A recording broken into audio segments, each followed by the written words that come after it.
Hello everyone. So very good evening to all of you. And here I am again with all of you. And I am Varsha, and as you all know, and we have already started the chapter that is human reproduction. So basically we are going to cover the next topics that are, very important in this particular chapter, that is human reproduction. Okay. सो हमने काफ़ी चीज़ें पढ़ ली थी already human reproduction में. Like we have almost covered the whole male reproductive system, right. तो आप लोग प्लीज़ वो लेक्चर भी ज़रूर देखिए. अगर आपने ये लेक्चर देखना है तो आप पहले वो लेक्चर देखिए, फर्स्ट लेक्चर जो है हमारा, and then after that move to this particular lecture. Okay, as these all lectures will be very important for you, okay, if you are appearing for NEET or if you are preparing for 12th boards. So yeah, let's start the session. So today again we are going to cover this particular chapter, that is human reproduction, and the topics that we're going to cover today is female reproductive system, complete female reproductive system, and gametogenesis. Okay, and gametogenesis maybe specifically we are going to discuss about spermatogenesis. Okay, तो spermatogenesis से क्या आपको कुछ याद आ रहा है? बिल्कुल याद आना चाहिए, क्योंकि हमने लास्ट लेक्चर में काफ़ी चीज़ें करी हैं स्पर्मेटोजेनेसिस से related, as we have already completed, as I told you, the male reproductive system, right. So yeah if you recall the things, like if you recall the things कि gametogenesis में क्या हो रहा है, तो गैमेटोजेनेसिस अगर हमें पता होना चाहिए, तो गैमेटोजेनेसिस में होता क्या है बेटा? Formation of gametes, right. तो जो मेल गैमेट का जो फॉर्मेशन हो रहा है, ठीक है, मेल गैमेट जेनेसिस मतलब, as I have told you, formation. Whenever the word genesis comes, it means always formation. Okay, so yeah, so here in gametogenesis today we are going to discuss this particular topic, that is complete spermatogenesis, how it occurs and all about it, hormonal control and everything. Okay, so let's start the session then. Okay, I hope you all are fine and you all are doing good, and please let's start the session with full of energy, as I am with full of energy, and let's complete the session. Okay, yeah. So today we are going to discuss the particular topic, that is female reproductive system. Okay, so what do you understand by the female reproductive system? As you know, as I have already told you, that we are discussing about sexual reproduction, where fertilization occurs, and fertilization के लिए क्या है बेटा? Gamete का formation होना जरूरी है, और वो गैमेट का जो फॉर्मेशन होता है, तो देयर बेसिकली सेक्सुअल रिप्रोडक्शन में ये होता है कि 2 पेरेंट्स इन्वॉल्व होते हैं and they are of opposite sexes. Okay, so that's why, as we have already discussed male reproductive system, so today we are going to discuss what? Female reproductive system. हमने male reproductive system discuss किया है, हमने male gamete के बारे में discuss किया है, ठीक है, और हम और भी चीज़ें. तो अभी हम आ रहे हैं फीमेल रिप्रोडक्टिव सिस्टम पे. ओके, तो हमने ऑलरेडी मेल रिप्रोडक्टिव सिस्टम के बारे में डिस्कस कर लिया, तो भाई अपने को फीमेल के भी बारे में तो पता होना चाहिए, है ना. अगर आप डॉक्टर बनने जा रहे हो तो आपको पता तो होना चाहिए भाई, ऐसा तो नहीं है कि सिर्फ मेल ही आएंगे या फीमेल ही आएंगे, ठीक है, तो अपने को सब पता होना चाहिए. So let's discuss about female reproductive system. So female reproductive system की अगर हम बात करें, तो यहाँ पर जो है, हम अगर बात करें ठीक है, यहाँ पर अगर हम बात करें, जैसे हमने मेल रिप्रोडक्टिव सिस्टम में जो प्राइमरी रिप्रोडक्टिव ऑर्गन था, वो क्या था? टेस्टिस था, राइट. तो यहाँ पर भी जो प्राइमरी रिप्रोडक्टिव ऑर्गन है, सिमिलर टू टेस्टिस, यहाँ पे क्या है बेटा? ओवरीज प्रेजेंट है. क्या है? ओवरीज है, क्योंकि फीमेल रिप्रोडक्टिव सिस्टम में जो काम मेल रिप्रोडक्टिव सिस्टम में जो काम टेस्टिस कर रहा था, वही सेम काम यहाँ पे कौन करेगा बेटा? ओवरीज करेगा. देखो बेटा, सबसे पहली बात तो मैं एक चीज बता रही हूँ, जब भी अपन कुछ भी पढ़ रहे हैं तो we have to connect it, ठीक है, विद द लास्ट सेशन, ठीक है, तभी आप चीजों को समझोगे, या फिर जो भी हमने पीछे पढ़ा है वो कनेक्टेड है, हर एक टॉपिक एक दूसरे से कनेक्टेड है, ठीक है. तो जब आप कनेक्ट करके पढ़ोगे ना, तो ऐसी चीजें इजी हो जाएंगी, ठीक है, और ऐसे ही बिल्कुल याद रह जाएंगी चीजें. सो इसलिए कनेक्ट करके पढ़ते हैं. तो वहां पर भी हमने पढ़ा था प्राइमरी रिप्रोडक्टिव ऑर्गन मेल में, जो कि था टेस्टिस. तो यहां पर फीमेल में अगर हम प्राइमरी रिप्रोडक्टिव ऑर्गन की बात कर रहे हैं, तो ये क्या है? ओवरीज है. क्या है बेटा? ओवरीज है. तो जैसे टेस्टिस में वहां पे प्रोडक्शन हो रहा था मेल गैमेट का, विच इज स्पर्म, वैसे ही यहां पर ओवरीज में प्रोडक्शन हो रहा है फीमेल गैमेट का, विच इज, किसका प्रोडक्शन हो रहा है बेटा? फीमेल गैमेट का. किस चीज का प्रोडक्शन हो रहा है? फीमेल गैमेट का. तो यहाँ पे बेटा फीमेल गैमेट तो अपने को पता है क्या है, होता है फीमेल गैमेट है ओवम, या फिर आप इसको क्या बोल सकते हो, ओवा भी बोल सकते हो, ठीक है। तो फीमेल गैमेट का प्रोडक्शन हो रहा है यहाँ पे। अब सेकेंड थिंग, हमने बिल्कुल सेम है, बिल्कुल सिमिलर वे में we will cover this topic as we have covered the whole male reproductive system. See, अगर हम बात करें यहाँ पर डक्ट सिस्टम, क्या आप सेकेंड पॉइंट देख रहे हो यहाँ पे, it's written here that duct system, as I have already told you in the male reproductive system, कि बेटा मेल रिप्रोडक्टिव सिस्टम में भी टेस्टिस में क्या हुआ था, मेल गैमेट का फॉर्मेशन तो हो गया था, है ना। तो वहां पे मेल गैमेट का फॉर्मेशन तो हो गया, मतलब स्टोरेज हो रहा था कहां पे, do you remember where is the storage of sperms taking place.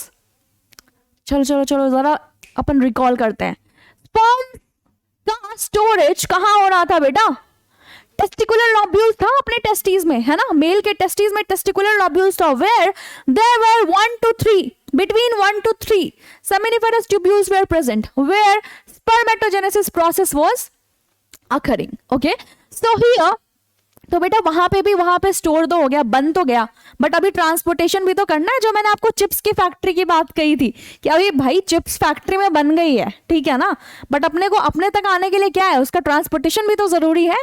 तो यहां पर भी सेम बात है कि भाई ओवरीज में ओवम तो बन गया है सॉरी ओवरीज में ओवम तो बन गया है, तो क्या ट्रांसपोर्टेशन के लिए यहां पर भी तो डक्ट सिस्टम जरूरी है, तो इसी की बात हम करने वाले इस डक्ट सिस्टम में। And then here comes accessory gland, ठीक है।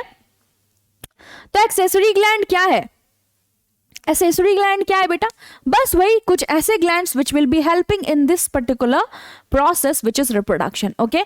and next the thing that we're going to discuss is external genitalia, ठीक है। तो एक्सटर्नल जेनाइटेलिया में हम वुमेन का एक्सटर्नल जेनाइटेलिया पढ़ेंगे जिसको हम बोलते हैं वल्वा, ठीक है। Don't worry, will be clearing the concept in a very well manner, okay. तो सबसे पहले फीमेल रिप्रोडक्टिव सिस्टम को पढ़ने के लिए हमें इसका डायग्रामेटिक रिप्रेजेंटेशन बहुत जरूरी है जानना, ठीक है। तो डायग्रामेटिक रिप्रेजेंटेशन अगर हम बात करें तो बेटा आपके लिए मैंने ऑलरेडी बोला है कि एनसीईआरटी आपका भगवान है, ठीक है। तो एनसीईआरटी आपके भगवान है, तो भाई भगवान जी के एकदम पूजा करो, बिल्कुल सही तरीके से पता होना चाहिए आपको एनसीईआरटी में आपके क्या क्या है, कौन कौन सा डायग्राम है, ठीक है। तो अभी यहाँ पे अगर हम देखें तो यहाँ पे एक diagrammatic sectional view of female pelvis showing reproductive system, तो बिल्कुल जैसे यहाँ पे मैं खड़ी हूं ना, बिल्कुल इसी तरीके से यहाँ पे ये पिक्चर दिया हुआ है इसी फेज में, ठीक है, इंटरफेज में, ठीक है।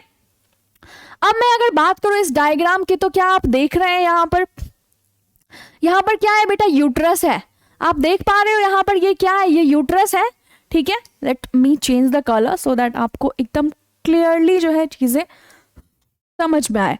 तो आपको दिख रहा है यहाँ पर ये क्या है, यूट्रस है ना। अगर आपने यहाँ पे ध्यान से देखा तो ये यूट्रस जो है ना, ये इस यूरिनरी ब्लैडर के ऊपर जो है लाई कर रहा है। Can you see here, can you see it here, है ना, दिस यूट्रस है ना, this uterus is placed above the urinary bladder and you know what is the function of urinary bladder, obviously बेटा it is going to store the urine. क्या करेगा ये, it will store the urine, right. तो अगर ये store कर रहा है यूरिन, तो अभी पता है एक बात बताऊं मैं, इंटरेस्टिंग सा फैक्ट इस स्टोरेज ऑफ यूरिन के ये रिस्पेक्ट में, मैंने बोला ना यूरिनरी ब्लैडर क्या कर रहा है, स्टोर कर रहा है, ठीक है, स्टोर कर रहा है यूरिन को, ठीक है बेटा। अब स्टोर कर रहा है, आपने देखा इसके जस्ट ऊपर यूट्रस है। आपको पता है कि जो फीमेल होती है ना, जो फीमेल होती है, कौन सी फीमेल, जो प्रेग्नेंट फीमेल होती है, ठीक है, प्रेग्नेंट फीमेल जो होती है उनको हमेशा बहुत अर्ज होता है, ठीक है, यूरिनेशन का, काफी जल्दी जल्दी, मतलब बहुत फास्ट यूरिनेशन करती है वो। तो इसका रीजन पता है क्या है, बिल्कुल यही रीजन है। आप जो यहाँ पे इस डायग्राम में देख रहे हो ना कि यूरिनरी ब्लैडर के जस्ट ऊपर लाई कर रहा है फीमेल का यूट्रस, ठीक है, जिसको मदर का वुम भी बोला जाता है। So basically when ever lady is getting pregnant, ठीक है, तो क्या होता है ना बेटा, धीरे धीरे ये जो यूट्रस है, धीरे धीरे ये जो यूट्रस है इसकी साइज क्या होती है ना, ये बिगड़ होती जाती है। ऐसे जैसे जैसे ड्यूरेशन जो है 3 मंथ से 6 मंथ, 6 मंथ से 7 मंथ, इस तरह से ड्यूरेशन जैसे जैसे इंक्रीज होता है, तो ये क्या होता है, यूट्रस का जो है साइज भी इंक्रीज होता रहता है। तो ये साइज जो है इंक्रीज होने की वजह से इस, आपको नहीं लगता कि इस यूरिनरी ब्लैडर पे क्या पड़ेगा, है ना, भार पड़ेगा ना, मतलब वेट आएगा ना इस यूरिनरी ब्लैडर को, तो यूरिनरी ब्लैडर को ना ये जो यूट्रस है ये बेसिकली थोड़ा सा पुश कर देता है डाउन की तरफ, एंड जिसकी वजह से यूरिनरी ब्लैडर का जो स्पेस है ना थोड़ा सा कम हो जाता है, ठीक है। तो ऐसे ऐसे धीरे धीरे कम होता जाता है, जिसकी वजह से जैसे ही यूरिन फॉर्मेशन तो बेटा होगा ही, urine formation will be always taking place है ना because of the kidney, and we know that we have to study that particular system as well, that is excretory system, right. So वहां पे हम इसको डिटेल में पढ़ेंगे, but अभी इतना जान लेते हैं कि ये जो यूरिनरी ब्लैडर है ना इसका थोड़ा सा स्टोरेज स्पेस ना कम हो जाता है। अब स्टोरेज स्पेस कम हो गया मतलब क्या हुआ बेटा, स्टोरेज स्पेस जैसे ही कम हुआ, स्टोरेज स्पेस कम होने की वजह से क्या हो गया, ये जो यूरिनरी ब्लैडर का मतलब ब्लैडर है ये बहुत जल्दी यूरिन से क्या हो जाता है, फिल्ड अप हो जाता है, जिसकी वजह से यूरिनेशन का बार बार जो है अर्ज होता है प्रेग्नेंट फीमेल को। तो क्या था ना interesting fact, okay. So let's remember this and discuss it with your family, है ना, isn't it interesting? So yeah, now you got to know a very मतलब I mean actually I really found it very interesting when I got to know about it, okay. So yeah, that's why I told you guys, okay. Now let's move to the next thing, next part. So yeah, we have already discussed uterus, so this is uterus, and the second part is your urinary bladder, and then here it comes, that is pubic symphysis. So basically pubic symphysis, it is just present below the abdominal region, ठीक है, just abdominal region के नीचे होता है, ठीक है, pubic symphysis, which basically यहाँ पे बेटा pubic symphysis क्या होता है ना, प्यूबिक सिम्फाइसिस ना डायलेट करता है, कब क्या करता है, इट डायलेट्स, क्या होता है ना, इट डायलेट्स, डायलेट्स कब, ड्यूरिंग द पार्चुरेशन। अभी आपको ये टर्म सुना सुना तो जरूर लग रहा होगा, अगर आपने मेरा ये पहले वाला लेक्चर देखा है, सुना सुना क्या बेटा पता होना चाहिए, ठीक है। तो यहाँ पे डायलेट कर रहा है, तो पार्चुरेशन, एक्चुअली पार्चुरेशन मतलब क्या होता है बेटा, जो डिलीवरी, बेबी डिलीवरिंग का जो प्रोसेस है, डिलीवरी ऑफ अ बेबी, उसी प्रोसेस को क्या बोलते हैं, पार्चुरेशन बोलते हैं, ठीक है। तो ये जो है ड्यूरिंग पार्चुरेशन ये प्यूबिक सिम्फाइसिस जो है बेटा डायलेट होता है, सो दैट बेबी को जो है निकलने का पाथवे प्रॉपर मिले, सो दैट डिलीवरी जो है हो पाए नॉर्मली, ठीक है। Are you getting it? तो ये प्यूबिक सिम्फाइसिस का ये काम है। फिर आपका यहाँ पे यूरेथ्रा है, जैसे मेल में यूरेथ्रा है वैसे ही फीमेल में भी यूरेथ्रा है, जिसके बारे में हम पढ़ने वाले हैं, ठीक है। Will be studying the whole that is external genitalia of female as well as we have already studied the external genitalia of male, so yeah in the same way, okay. So ये सारे parts जो है हम external genitalia वाले parts में cover करेंगे, ठीक है। So I hope it is clear up till here. So let's move to the next slide. Okay. And here, हाँ, one second. And here वही ये सब बाकी बेटा हम बाद में उसी एक्सटर्नल जेनाइटेलिया वाले जो पार्ट है उसमें कवर करेंगे, ठीक है। Let's move to the next slide now. Okay. तो बेटा यहाँ पर क्या है ना, we are going to cover the whole NCERT with the simultaneously with the syllabus as well, ठीक है। हम डेप्थ में भी पढ़ेंगे बेटा, बट अपने को एनसीईआरटी पूरी की पूरी कवर करनी है, ठीक है। The female reproductive system, so can you see here what is written here, female reproductive system के बारे में एनसीईआरटी ने क्या लिखा है जरा देख लेते हैं। The female reproductive system consist of, क्या है बेटा, a pair of ovaries, yes बेटा ओवरीज जो है एक पेयर में प्रेजेंट है, ठीक है, और वहां पे क्या प्रेजेंट है, along with a pair of oviducts. Don't worry, we are going to see this particular picture. Uterus भी है, सर्विक्स भी है, विजाइना है एंड एक्सटर्नल जेनाइटेलिया, ठीक है। और लोकेटेड कहाँ है बेटा, पेल्विक रीजन में, just below the abdominal region, उसी को क्या बोलते हैं, पेल्विक रीजन बोलते हैं, ठीक है। These parts of the system along with a pair of mammary gland, these parts of the system along with a pair of mammary glands are integrated structurally and functionally to support the process of ovulation. Okay, so here's a new term comes that you should know, okay, that you should know, but अगर नहीं जानते हैं तो कोई issue नहीं है बेटा, क्योंकि मैं तो भाई बेसिक भी कवर करूंगी बेटा। ओव्यूलेशन कुछ नहीं है, it is just a simple method, simple process where release of ovum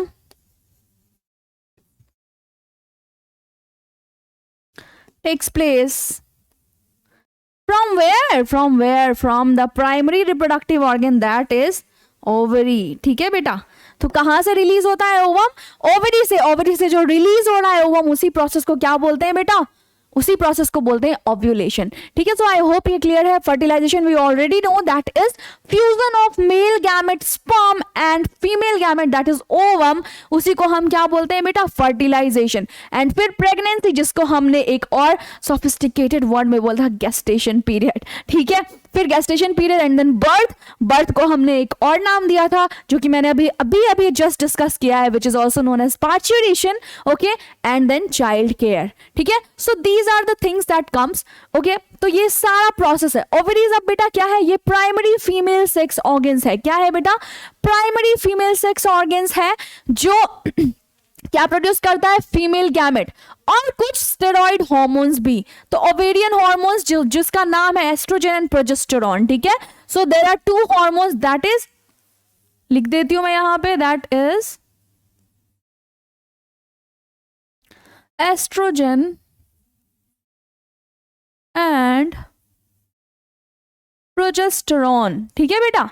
अब देखिए, the ovaries are located one on each side of the lower abdomen, each ovary is कितना, about 2 to 4 centimetre in length and is connected to the pelvic, pelvic wall से ना बेटा एक ligament से connected है। क्या है, एक लिगामेंट से कनेक्टेड है, एकदम पतला सा लिगामेंट से।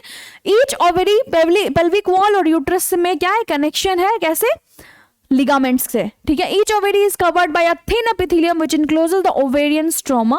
The stroma is divided into two zones, a peripheral cortex and an inner medulla. Don't worry, we are going to discuss all of this in detail right now. पहले हम ऐसा करते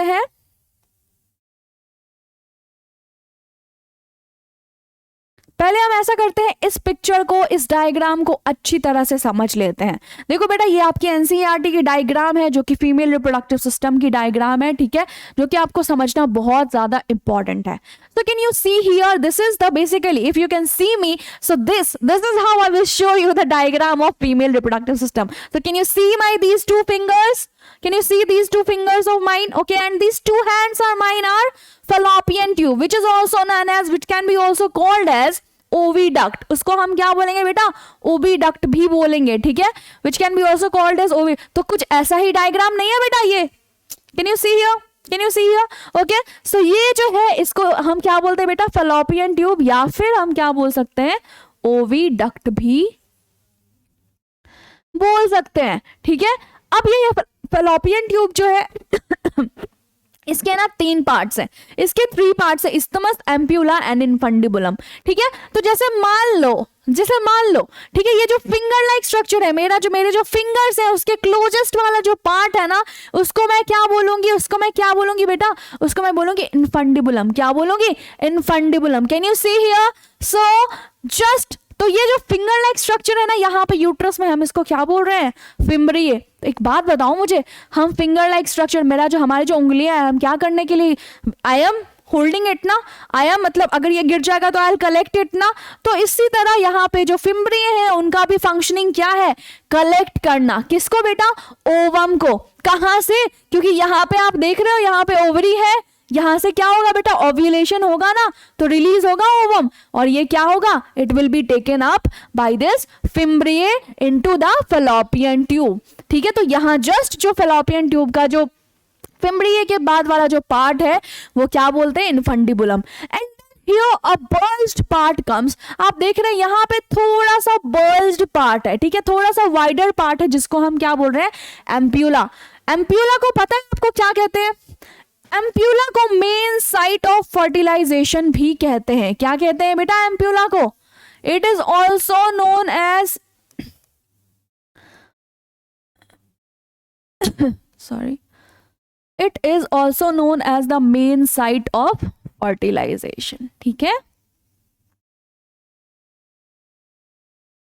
ठीक है बेटा। तो मेन साइट ऑफ फर्टिलाइजेशन, बेटा देखो क्या है ना, ये वाइडर है ना थोड़ा, तो यहाँ पे क्या है ना, ओवम यहाँ पे आके वेट करता है। क्या करता है बेटा, ओवम यहाँ पे आके वेट करता है। तो जैसे ही अगर इधर से स्पर्म आया इस तरह से, तो यहाँ पे मीटिंग हुई और फिर क्या होगा, फ्यूजन। तो फ्यूजन के बाद क्या होता है बेटा, always formation of zygote takes place, ठीक है। तो अभी आपको पता चल गया। तो यहाँ पे ये वाला जो पार्ट है, यहाँ पे क्या बोलते हैं, इसी मिडिल पार्ट को फैलोपियन ट्यूब के मिडिल पार्ट को, वाइडेस्ट पार्ट को क्या बोलते हैं, एम्प्यूला।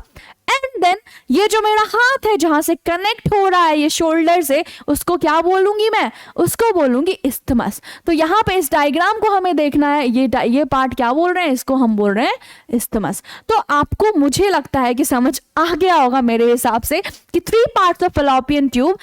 अगर आपसे पूछा जाए तो क्या क्या होगा बच्चों, फिम्बरी इज जस्ट अबव वाला पार्ट है, infundibulum, and then the widest part of the fallopian tube comes which is also known as ampulla, and it is the main site of the fertilisation, ठीक है। And then the part that is connected very much closest to the uterus, to the womb, that is known as isthmus. Okay beta, so I hope it is clear. Now let's move to the next part. ठीक है, तो यहाँ पर आप देख रहे हो, अब ये जो है ना बेटा, यहाँ पर जो है ये क्या है, यूट्राइन कैविटी है। ये बेसिकली इसी कैविटी में यहाँ पे क्या होता है ना, फीटस जो है यहाँ पे इम्प्लांटेशन, मैंने बताया था आपको एक टर्म था इम्प्लांटेशन, जहां पे क्या हो रहा था बेटा, यहां पर जैसे ही जाइगोट का फॉर्मेशन हुआ ना, तो धीरे धीरे 32 सेल स्टेज तक आते आते ये क्या हो जाएगा, it will get attached to the uterine wall. And mainly अगर मैं बताऊं, मोस्ट ऑफ द टाइम्स जो फंडस वाला पार्ट है ना बेटा, फंडस वाला पार्ट, तो मोस्टली इम्प्लांटेशन कहाँ होता है, मोस्टली इम्प्लांटेशन कहाँ टेक्स प्लेस करता है, इम्प्लांटेशन टेक्स प्लेस हियर, ठीक है। अब ऐसा मत बोल देना कि मैम आपने कहा था यहीं पे होता है तो इधर इधर क्या होता है, नहीं बेटा इधर भी हो सकता है, but most of the chances में क्या होता है बेटा, फंडस पार्ट जो यूट्रस का है वहीं पे क्या होता है, इम्प्लांटेशन होता है। So I hope I am clear to all of you, yeah so here this is uterine fundus, and then so can you see here, तो ये यूट्राइन कैविटी है, और इधर वाला जो रीजन है, ये वाला जो रीजन है, इसको हम क्या बोल रहे हैं, फंडस वाला पार्ट।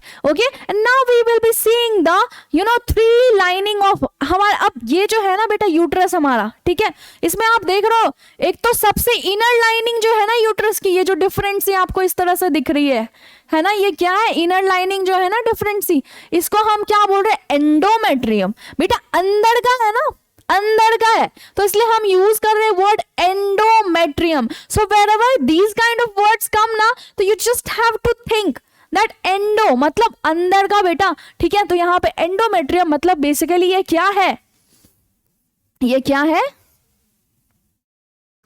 ये है इनर लाइनिंग ऑफ यूट्रस, या फिर हम ये बोलेंगे inner most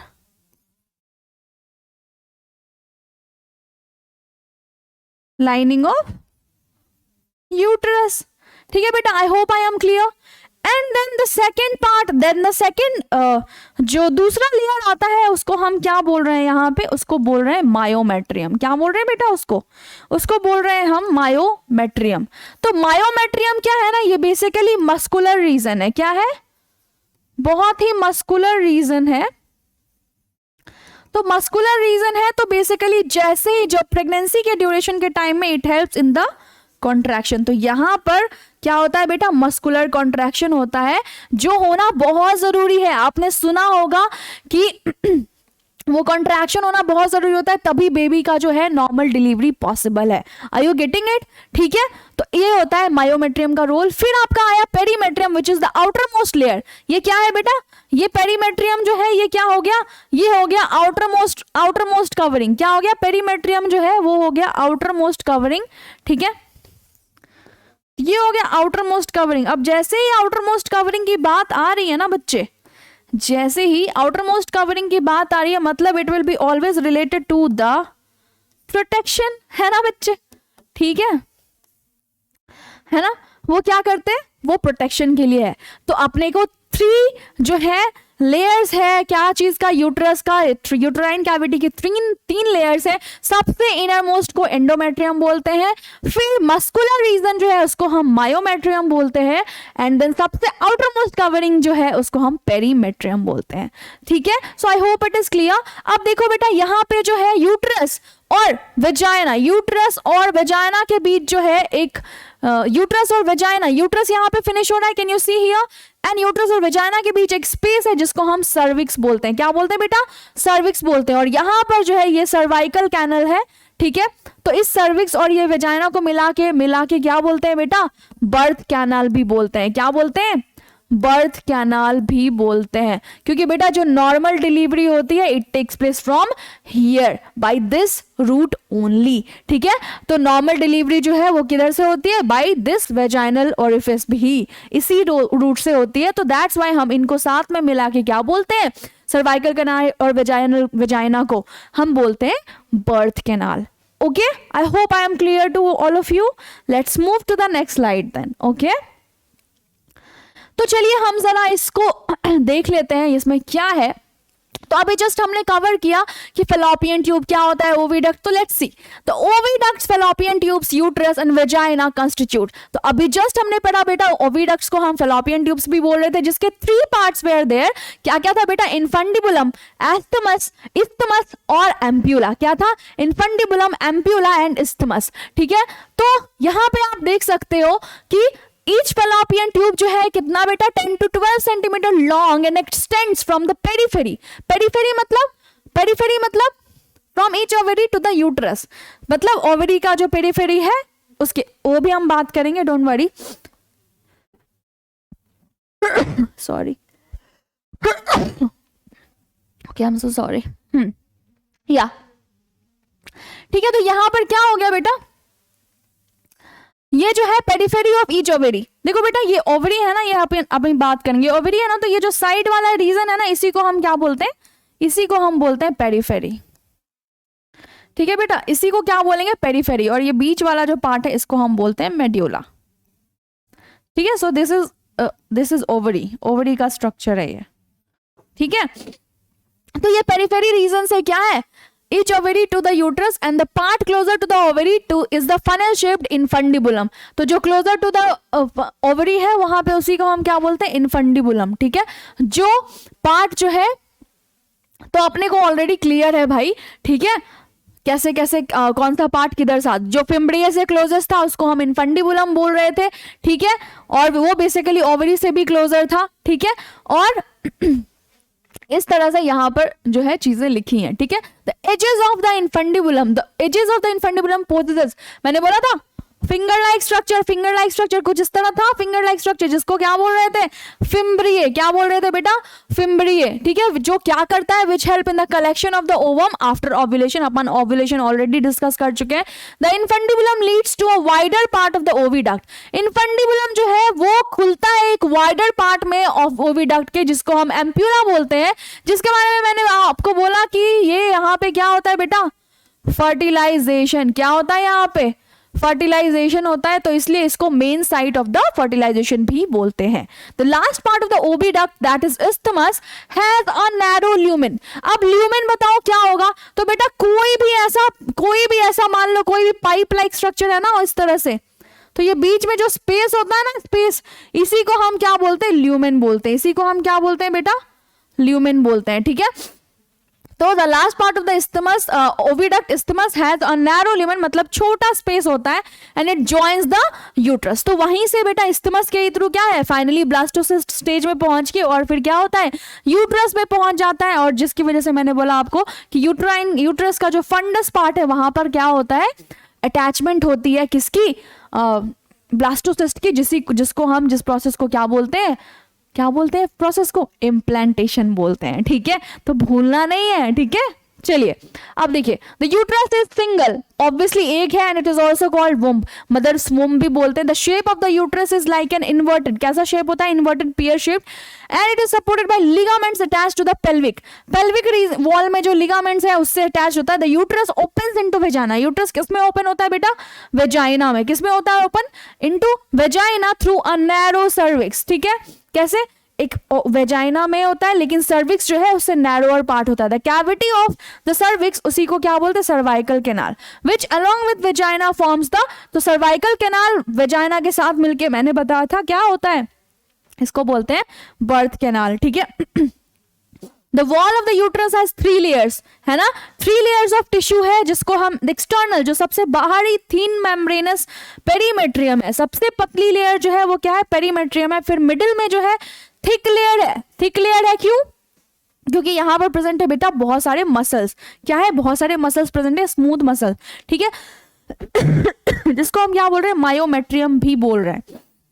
and then inner glandular layer. अब यहाँ पे क्या बोल दिया बच्चे, ग्लैंडुलर। ग्लैंडुलर मतलब सिक्रीशंस होंगे, क्या होंगे, सिक्रीशंस होंगे। अगर आपको पता होगा, थोड़ा भी अगर आपने पढ़ा होगा, अगर आप 12th पास आउट हैं तो आपको पता होगा कि क्या क्या पता होगा कि यहाँ पे जो ये ग्लैंडुलर रीजन है, यहीं पे बेटा क्या होता है ना, ब्लड लाइनिंग फॉर्म होती है। कब, जो मेंस्ट्रुअल साइकिल, फीमेल में एक मेंस्ट्रुअल साइकिल चलता है विच इज ऑफ 28 डेज, तो उसी में क्या होता है, ब्लड लाइनिंग फॉर्म होती है, जो क्या होता है ना, बेसिकली मेंस्ट्रुएशन अगर हो गया तो वो ब्लड लाइनिंग रप्चर हो जाती है और जिसकी वजह से ब्लीडिंग फेज आता है। कोई बात नहीं, हम धीरे धीरे सारी चीजों को कवर करेंगे, so don't worry about it.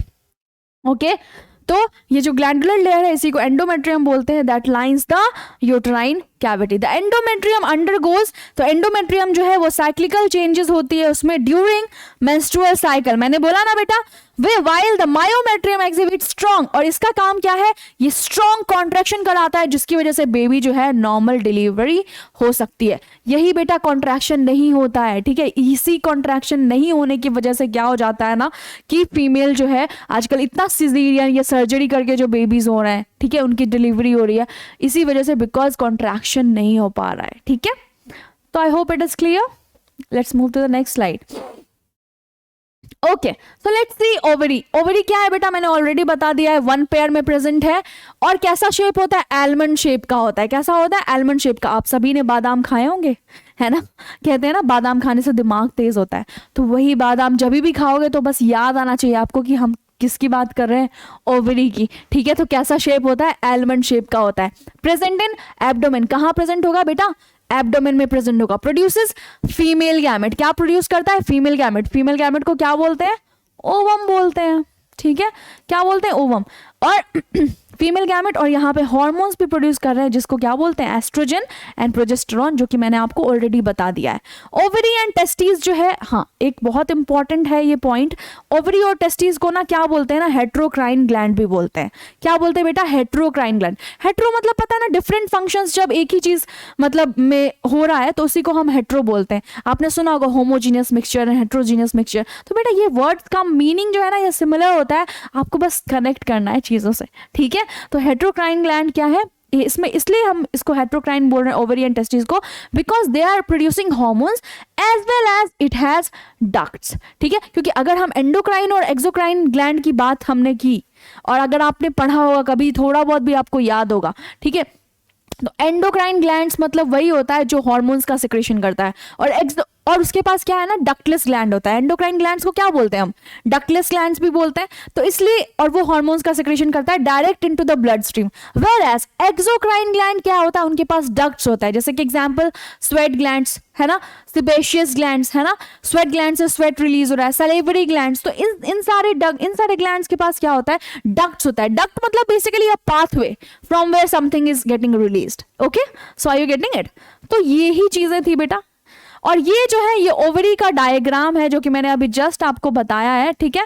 तो ये ओवरी का जो है ना, ये साइड वाला रीजन जो है इसी को हम क्या बोलते हैं, outer periphery region which is made up of epithelium, और मिडिल ये सेंटर वाला जो रीजन है इसको हम बोलते हैं मेड्यूला। क्या बोलते हैं बेटा, मेड्यूला, ठीक है। तो let's move to the next slide then. चलिए, आहा काफी ज्यादा बड़ा डायग्राम है, कहीं ऐसा तो नहीं सोच रहे कि मैम क्या क्या करा रहे हो, समझ में नहीं आएगा, इतना ज्यादा कॉम्प्लेक्स कराओगे तो। डोंट वरी, इतना कॉम्प्लेक्स भी नहीं है, ठीक है ना। अभी हम ये ओवरी का ना बड़ा सा स्ट्रक्चर देख रहे हैं, जैसे बेटा हमने ना सेमिनिफेरस ट्यूब्यूल्स का स्ट्रक्चर देखा था ना, जहां पे क्या हो रहा था, गैमेट फॉर्मेशन हो रहा था, और गैमेट फॉर्मेशन मतलब स्पर्म का फॉर्मेशन, मतलब स्पर्मेटोजेनेसिस। तो बेटा यहाँ पे भी देखना पड़ेगा ना, अभी एक ही तरफ करके तो काम नहीं चलेगा, ठीक है। तो ओवम में, ओवरी में क्या होता है, oogenesis होता है। क्या होता है बेटा, क्या होता है बेटा, oogenesis होता है। तो यहाँ पे ना इसी oogenesis की ना ये जो साइकिल है ये किस तरह से हो रहा है, इसी प्रोसेस को हम यहाँ पे क्या है ढंग से देख रहे हैं, ठीक है। तो चलिए जरा देखें क्या क्या है। आप देख रहे हो यहाँ पे, आप देख रहे हो यहाँ पे ये जो फर्स्ट वाला डायग्राम है ये क्या है, इसको क्या बोल रहे हैं, प्राइमरी फॉलिकल। और ये जो बेटा पर्पल वाला सेल दिख रहा है ना, इसको हम क्या बोलते हैं, ग्रैन्युलोसा सेल्स। क्या बोलते हैं इसको, ग्रैन्युलोसा सेल्स, ठीक है बेटा। ये सारे सेल्स जो है ना, ये जो बाहर आउटर रीजन्स पे प्रेजेंट है, आप देख रहे हो कि इसके नंबर्स ना कंटिन्यूअस इधर से इधर, इधर से इधर, इधर से इधर बढ़ते जा रहे हैं ना, ठीक है, कंटिन्यूअस क्या हो रहा है, बढ़ते जा रहे हैं। तो ये क्या हो गया, प्राइमरी फॉलिकल, ठीक है। अभी इसमें एक ही लेयर है ग्रैन्युलोसा सेल्स की, और ये इस oocyte को हम क्या बोल रहे हैं, प्राइमरी oocyte। एक्चुअली यहाँ पे ना बेबी है, अभी ओवम क्या है ना, बेबी है। जैसे जैसे मैच्योर होगा, ग्रोथ होगी, तो फिर हम उसको फाइनली ओवम बोलेंगे। तो जब बेबी है ना, तो इसको अपन oocyte बोल रहे हैं, ठीक है। क्या बोल रहे हैं बेटा, oocyte बोल रहे हैं, ठीक है। अभी यहाँ पे भी प्राइमरी oocyte ही है, बट इस फॉलिकल को आप देख रहे हो, यहाँ पे क्या हो गया, ग्रैन्युलोसा सेल्स का जो है नंबर बढ़ गया, ठीक है। तो इसलिए हम इसको क्या बोल रहे हैं, अब सेकेंडरी फॉलिकल, ठीक है बेटा। और यहाँ आप देख रहे हो, अगर ये इस लेयर में ना एक थिक थी, एक लेयर, आउटर लेयर बन गई है, जिसको हम क्या बोल रहे हैं बच्चे, थीका बोल रहे हैं। क्या बोल रहे हैं, थीका, THECA, ठीक है। अब इसके बाद यहाँ पर थर्ड डायग्राम है, जिसको हम क्या बोल रहे हैं, टर्शियरी फॉलिकल। क्या बोल रहे हैं बेटा, टर्शियरी फॉलिकल। अगर आप यहाँ पे देखोगे तो इस oocyte की ना ग्रोथ हो गई है, यहाँ पे क्या हो गया, ग्रोथ हो गई है, ठीक है। तो इसलिए हम इसको क्या बोल रहे हैं, 2 डिग्री मतलब बेटा सेकेंडरी oocyte होता है, ठीक है। 2 डिग्री मतलब सेकेंडरी होता है, ठीक है। अगर 1 डिग्री यूज किया जाए तो मतलब प्राइमरी, 3 डिग्री यूज किया जाए मतलब टर्शियरी। ये चीजें जो है ना बेटा आपको ध्यान में रखनी है, क्योंकि ये चीजें हर जगह फॉलोड होंगी, ठीक है। Everywhere it will be followed. कहीं भी 1 डिग्री 2 डिग्री 3 डिग्री आ रहा है, वहां पे हर जगह मतलब यही है बेटा, क्या होगा, primary, secondary and tertiary. Clear, ठीक है।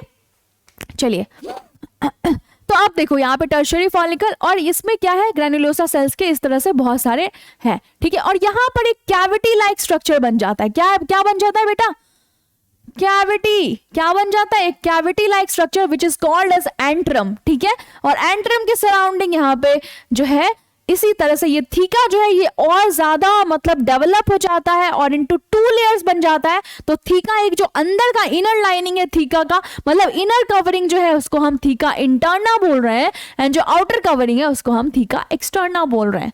तो बेसिकली कवरिंग क्या, कवरिंग है, तो उसमें 2 कवरिंग हो गई, इसलिए हमने एक को इंटरना बोल दिया। भाई अंदर वाला इंटरना, बाहर वाला एक्सटर्ना, इंटरनल एक्सटर्नल।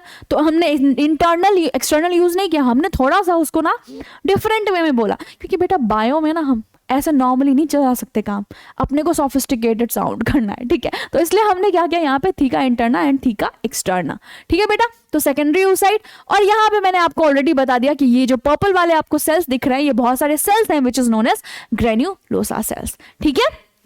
आप देखिए वो बेसिकली हेल्प करेंगे किसमें, नरिशमेंट में। oocyte का जो डेवलपमेंट हो रहा है वो उसी की वजह से हो रहा है, ठीक है। चलिए अब देखिए यहाँ पे फाइनली जो है, ये जो है, अब ये जो oocyte है ना, ये कंप्लीटली ऑलमोस्ट डेवलप्ड हो गई है। क्या हो गई है बेटा, काफी डेवलप्ड हो गया, वेल डेवलप्ड oocyte है। तो इसलिए हम अब इसको, इस फॉलिकल को we are calling it as Graafian follicle. क्या बोल रहे हैं बच्चे, ग्राफियन फॉलिकल, ठीक है। अब ग्राफियन फॉलिकल में अगर आपने देखा यहाँ पे, तो देखो बेटा यहाँ पर बहुत बड़ी सी एंट्रम हो गई है। क्या हो गई है, बहुत बड़ी सी एंट्रम हो गई। ये जो आपको कैविटी दिख रही है ना बेटा, ये एंट्रम है। क्या है ये, एंट्रम है। ये कैविटी क्या है, ये एंट्रम है, ठीक है।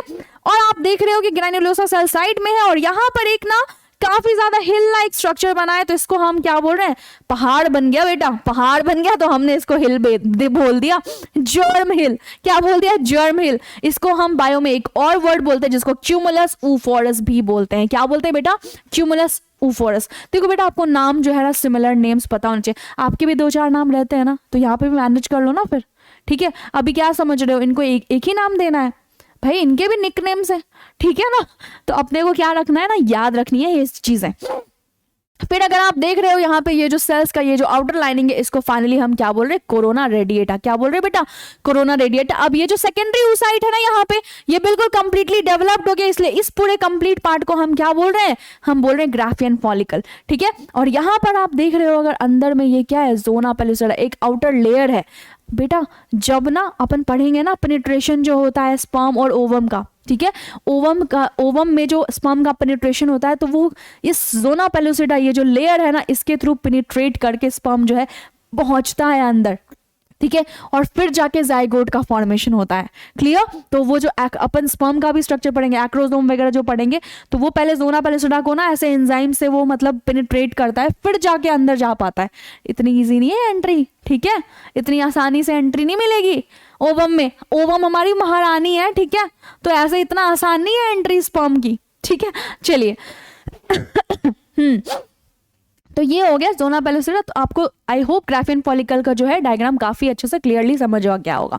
अब देखो बेटा, अब ये ना ऑलमोस्ट जो है अब ये कंप्लीटली डेवलप्ड हो गई है, बिल्कुल ग्रोथ मैच्योर हो गया यहाँ पे oocyte, ठीक है। तो अब जो है ना ये oocyte वो बेसिकली अब रिलीज हो जाएगा। तो अब ये ओवम बन गया है, ये ओवम ना ये फाइनली रिलीज हो जाएगा किसके साथ बेटा, ये जो पूरा कोरोना रेडिएटा वाला है ना हिस्सा, मतलब ये जो पूरा राउंड राउंड इतना हिस्सा है ना, ये क्या हो जाएगा बेटा, ये जो हो जाएगा ये हो जाएगा रिलीज, ठीक है। तो अब जब ये oocyte ही रिलीज हो जाएगा तो बेटा ये ऐसे कुछ ना ऐसे कवरिंग सी नहीं बच जाएगी, ऐसे बस कवरिंग नहीं, ऐसे चॉकलेट खा के अपन नहीं कवरिंग वो फेंक देते हैं ऐसे ही, तो वैसे ही है ना। तो अब सिर्फ कवरिंग बच गई। तो ये जो कवरिंग बच गई ना बेटा, इसको हम क्या बोलते हैं, कॉर्पस ल्यूटियम। क्या बोलते हैं बेटा, ये कवरिंग जो है वो फाइनली बच के क्या होती है ना, एक येलो कलर्ड बॉडी बन जाती है। क्या बन जाती है, येलो कलर्ड बॉडी, ठीक है, जिसको हम क्या बोल रहे हैं, कॉर्पस ल्यूटियम। क्या बोल रहे हैं, कॉर्पस ल्यूटियम, ठीक है। और मैं एक चीज बताऊं, कॉर्पस ल्यूटियम का एक इंपॉर्टेंट फंक्शन है। बेसिकली होता क्या है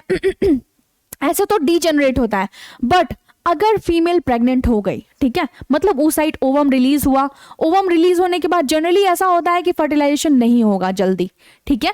बट अगर फर्टिलाइजेशन हो गया, मतलब fusion of male and female gamete, मतलब स्पर्म और ओवम का मिलन हो गया बेटा, क्या मिलन समारोह, किसका, ओवम और स्पर्म का, ठीक है। जैसे मिलन समारोह होता है ना, तो ये कॉर्पस ल्यूटियम जो है ना बेटा, ये स्टे करता है, ये परसिस्ट करता है यहाँ पे ओवरी में, ठीक है। तो बेसिकली ये एंडोक्राइन ग्लैंड है, तो ये जब परसिस्ट करेगा ना तो ये रिलीज करेगा एक हार्मोन दैट इज प्रोजेस्टेरॉन, जो बेसिकली हेल्प करता है किसमें, प्रेगनेंसी के ड्यूरेशन में, मतलब जो गेस्टेशन पीरियड होता है उस टाइम में जो है उस दौरान ये हार्मोन ज्यादा सेक्रेट होगा। Why, because of this particular thing that is corpus luteum. वो क्या है, it is just a covering, है ना। तो ये स्टे करता है और अगर मान लो फर्टिलाइजेशन नहीं हुआ तो क्या होगा बेटा, ये कॉर्पस ल्यूटियम जो है it will get converted into this corpus albicans. ये एक व्हाइट कलर्ड बॉडी होती है। क्या होती है, अब मैंने व्हाइट से व्हाइट पे व्हाइट कैसे बनाऊं ना, इसलिए मैंने ना इस कलर का बनाया है, ठीक है। तो ये लेकिन आपको याद रखना है कि ये व्हाइट कलर्ड बॉडी होती है। कैसी होती है, व्हाइट कलर्ड बॉडी, ठीक है। तो I hope I am clear. तो सबसे पहले बेटा क्या होगा, सबसे पहले जरा एक बार और वापस से देख लेते हैं प्राइमरी फॉलिकल, जिसमें क्या था, प्राइमरी oocyte, और प्राइमरी फॉलिकल में एक ही लेयर था ग्रैन्युलोसा सेल्स का, और फिर प्राइमरी फॉलिकल से कन्वर्ट हो गया सेकेंडरी फॉलिकल में। सेकेंडरी फॉलिकल में ग्रैन्युलोसा सेल्स तो ज्यादा हो ही गए, प्लस क्या हो गया ना बेटा, जो प्राइमरी oocyte है उसका भी थोड़ा सा डेवलपमेंट हुआ है, एंड देन यहां पर एक आउटर कवरिंग बन गई है जिसको हम बोल रहे हैं थीका। क्या बोल रहे हैं, थीका। अब सेकेंडरी फॉलिकल से जब टर्शियरी फॉलिकल में चेंज होगा तो यहां पर आप देख सकते हो कि यहां पर जो है oocyte भी प्राइमरी oocyte से सेकेंडरी oocyte, मतलब काफी हेल्दी मोटा छोटा हो गया है, ठीक है, ग्रोथ हो गया काफी। तो इसको हम बोल रहे हैं secondary oocyte। And then secondary oocyte के सराउंडिंग में भी जो क्या है, जो है ग्रैन्युलोसा सेल्स का नंबर भी काफी इंक्रीज हो गया, और यहां पर आपको एक कैविटी लाइक थिंग दिखेगी जिसको हम एंट्रम बोल रहे हैं। और फिर यहां पर दो आउटर कवरिंग भी बन जाती है, एक इंटरनल लेयर और एक आउटर लेयर, जिसको हम थीका इंटरना और थीका एक्सटर्नल बोल रहे हैं, ठीक है। तो ऐसे हो गया टर्शियरी फॉलिकल का development, and then tertiary follicle से फाइनली ग्राफियन फॉलिकल का डेवलपमेंट होगा, ठीक है, जिसमें ग्रैन्युलोसा सेल तो है ही, और एंट्रम जो है cavity, it got bigger and bigger, and you can see that secondary oocyte gets completely developed and it gets matured, ठीक है। तो oocyte जैसे ही mature होगा it is ready for the release, ठीक है। क्या हो गया, ready for the release। अरे बेटा यही रिलीज को तो क्या बोलते हैं, ओव्यूलेशन बोलते हैं। कम ऑन, इसी को क्या बोलते हैं, ओव्यूलेशन बोलते हैं, ठीक है। और यहाँ पर आप देख रहे हो ये जो है जर्म हिल प्रेजेंट है, ठीक है। तो इस तरह से आपको चीजों को याद रखना है, और फिर ये कन्वर्ट हो जाता है कॉर्पस ल्यूटियम में, which is a yellow coloured body, जो मैंने बताया स्टे करेगा अगर फीमेल प्रेग्नेंट है तो, लेकिन अगर प्रेग्नेंट नहीं है, मेंस्ट्रुएशन हो गया, तो it will get converted into corpus albicans, that is white coloured body. And मैंने बोला ये एंडोक्राइन है, क्यों, because it is secreting a hormone that is progesterone, and you know this hormone is very important during the pregnancy of a female, okay, क्योंकि ये pregnancy को maintain करने में क्या होता है, हेल्प करता है। क्लियर है बच्चे, चलिए, आई hope it is clear. Okay, so as we were continuing the topic that is duct system, तो बेटा हमने काफ़ी सारी चीज़ें पढ़ ली थी, जिसमें से था कि हमने पढ़ी थी ओवरी का डायग्राम, ठीक है। तो ओवरी में हमने ये पढ़ा था कि भाई oogenesis हो रहा है, मतलब क्या हो रहा है, मतलब ये हो रहा है कि ओवम का फॉर्मेशन हो गया है एंड ओवम इज नाउ, मतलब ये भी है कि भाई ओवम का फॉर्मेशन तो हो गया। अब जैसे मैंने आपको कहा था कि जैसे स्पर्मेटोजेनेसिस में है ना, जैसे स्पर्मेटोजेनेसिस में वहां पे टेस्टिस में स्पर्मेटोजेनेसिस हुआ, स्पर्म का फॉर्मेशन हुआ, as it has been stored, right. तो जैसे स्टोर्ड हो गया, तो अब स्टोर्ड होने के बाद भाई उसका ट्रांसपोर्टेशन भी तो जरूरी है। तो मैंने बोला कि भाई यहाँ पे टेस्टिस जैसा ही सिस्टम है ओवरी का भी। तो बेटा ये हो गया कि ओवम तो बन गया है, ठीक है। ओवम का क्या हुआ, फॉर्मेशन हो गया है, काफी सारे ओवम। अब ओवम जो है इजैकुलेट होगा, मतलब इजैकुलेट मतलब बेसिकली ओवम का रिलीज होगा, कहाँ से, ओवरी से। तो अब ये तो ओजेनेसिस हमने पढ़ लिया था। तो अब बेटा ओवम का जो फॉर्मेशन हो गया है, तो ओवम रिलीज होगा, तो भाई उसको ट्रांसपोर्ट होने के लिए स्पर्म वहां जाना पड़ेगा ना, जहां पर स्पर्म क्या है, आके फ्यूज हो सके उसमें, है ना। तो उसके लिए today we are going to this is that we are going to discuss is about duct system, ठीक है बच्चे। तो क्या है, डक्ट सिस्टम है। तो डक्ट सिस्टम में आप यहाँ पर फर्स्ट देख रहे हैं क्या है बच्चा, फर्स्ट है फैलोपियन ट्यूब। क्या है, fallopian tube. So as I have already told you the diagram, as we have already discussed the diagram of female reproductive system, that is like this, so these my arms are like the fallopian tube, right? So fallopian tube इसमें क्या होता है ना बेटा, ciliated epithelium, and I hope कि you know what is ciliated epithelium. बेटा epithelial tissue के एक चैप्टर है जो कि हम लोग बिल्कुल कवर करेंगे, so you don't need to worry about it, but yes अभी फिलहाल आप ये जान लो कि ciliated epithelium में क्या होगा कि सीलिया लाइक स्ट्रक्चर होंगे। क्या होंगे, सीलिया लाइक स्ट्रक्चर। सीलिया मतलब सिंपली सीलिएटेड है ना बेटा, मतलब ये यूं hair, small hair like structures, जैसे ये बाल है ना, तो ऐसे छोटे छोटे से हेयर लाइक स्ट्रक्चर होंगे। तो ऐसे एपिथेलियम जिसपे सीलिया प्रेजेंट हो उसी को क्या बोलते हैं बेटा हम, सीलिएटेड एपिथेलियम। तो you have to remember that ciliated epithelium here is present in the fallopian tube, या फिर फैलोपियन ट्यूब को हम क्या बोल रहे हैं, ओविडक्ट भी बोल रहे हैं, ठीक है। तो इस फैलोपियन ट्यूब में सिलिएटेड एपिथेलियम है। तो come on, you should be asking me a question कि ma'am why is there a presence of ciliated epithelium, right? So yeah, इसका अपना फंक्शनिंग है, पर्सनल फंक्शनिंग है, which is ciliated. सीलिया ना मतलब स्मॉल हेयर लाइक स्ट्रक्चर। तो सीलिया जहां भी बेटा प्रेजेंट होगा ना, it will help in the movement, ठीक है। तो ऐसे थोड़ा थोड़ा ना मूवमेंट में हेल्प करता है। As I already told you कि यहाँ पे जो ये मेरा है ना, जैसे ये मेरे आर्म्स है, ठीक है बेटा, ये finger like structures are fimbriae, and यहाँ के जस्ट नीचे क्या प्रेजेंट है, तो यहाँ के जस्ट नीचे प्रेजेंट है ovary, from where the ovum will get released and these fimbriae are going to collect the ovum and it will enter into the fallopian tube. Through which part? Fimbriae के just नजदीक कौन सा part है बेटा, that is infundibulum, ठीक है। तो यहां से जैसे ही ये आएगा इधर साइड को, तो ये जैसे इधर साइड को आएगा तो ये क्या होगा बेटा, यहां पे होगा सीलिया। इस फैलोपियन ट्यूब के अंदर क्या प्रेजेंट है, तो स्मॉल हेयर लाइक स्ट्रक्चर सीलिया, उस जो क्या करेगा, विच विल हेल्प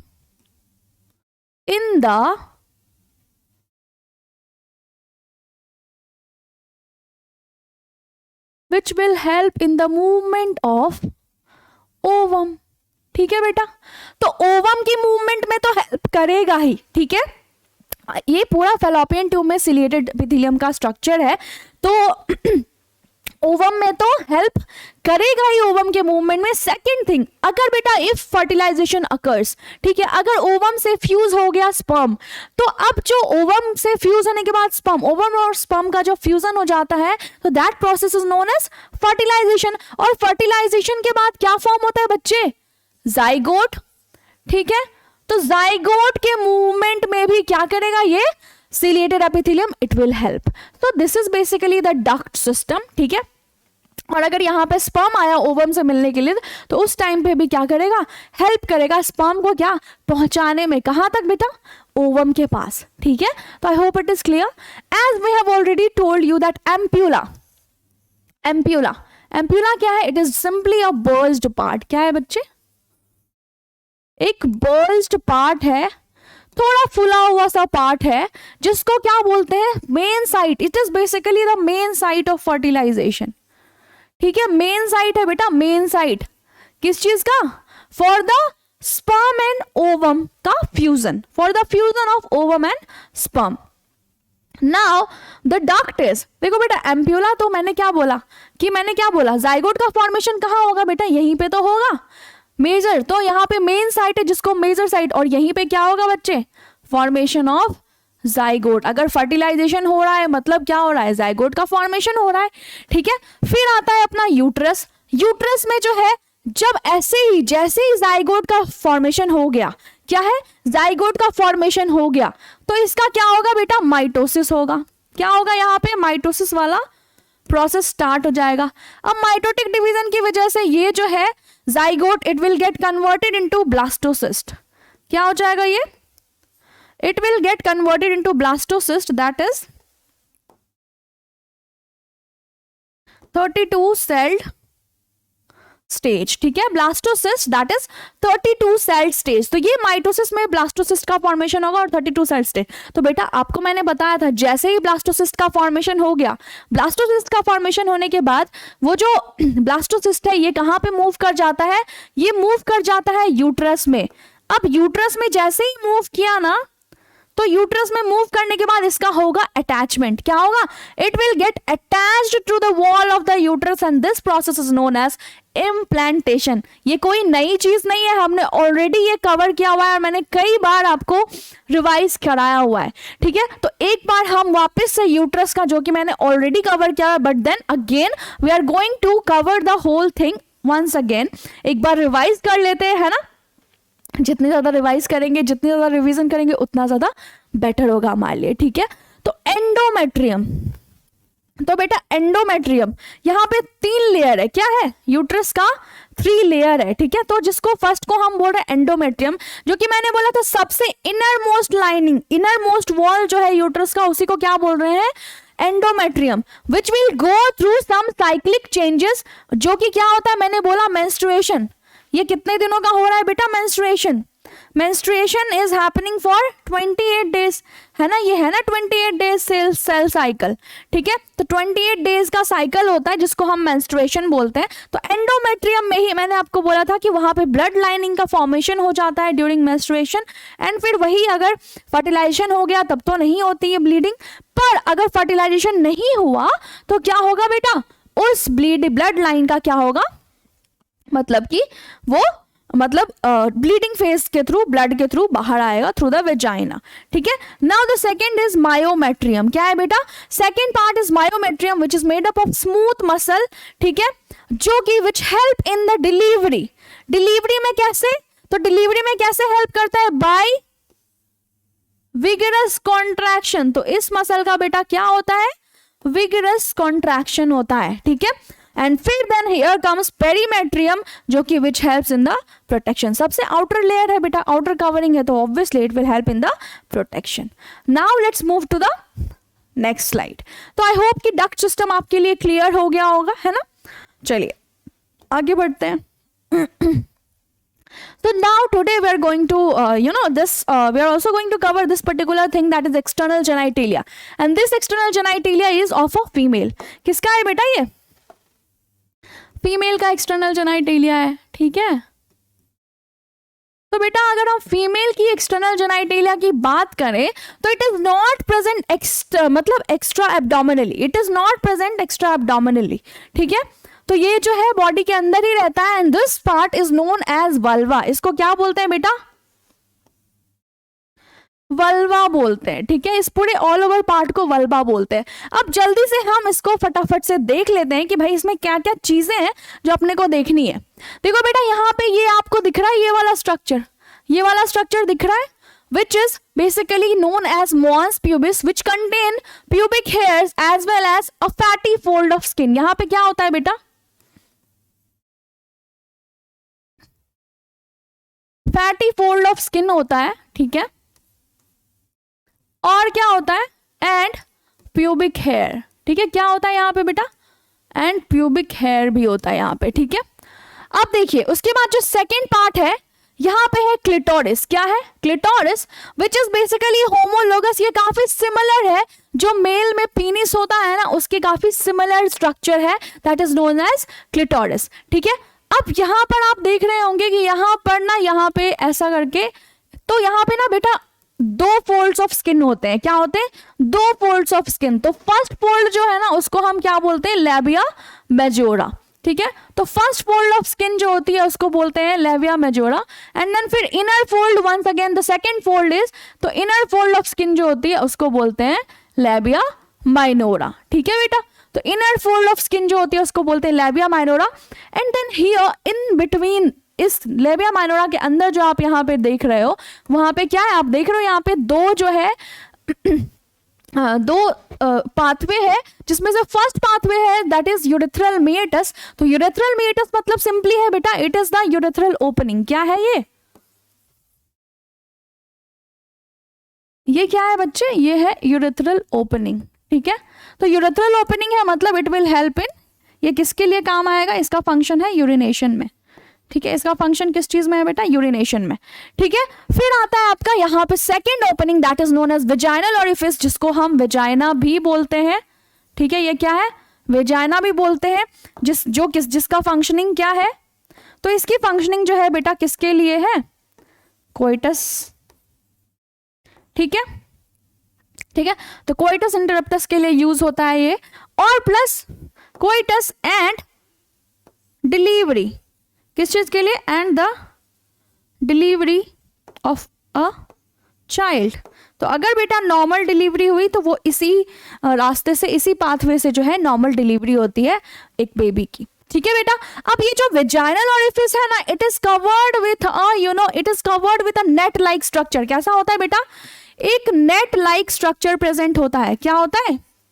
एक नेट लाइक स्ट्रक्चर प्रेजेंट होता है यहाँ पे, जिसको हम बोलते हैं हाइमन। क्या बोलते हैं बेटा? एक नेट लाइक स्ट्रक्चर प्रेजेंट होता है जिसको बोलते हैं hymen.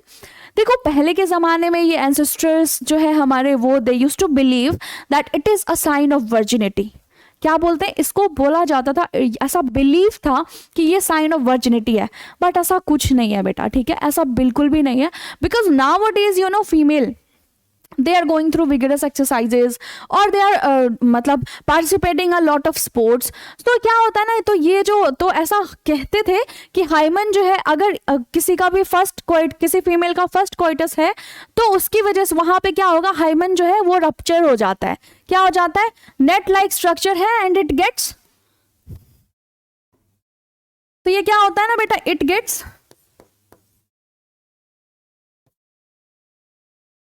ruptured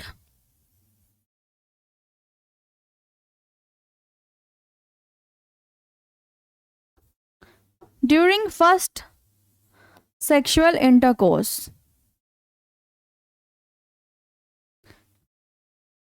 generally।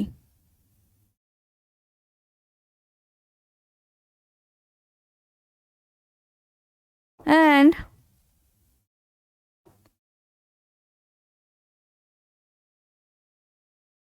which leads to minor bleeding। But देखो बेटा, ऐसा होता है कैसे?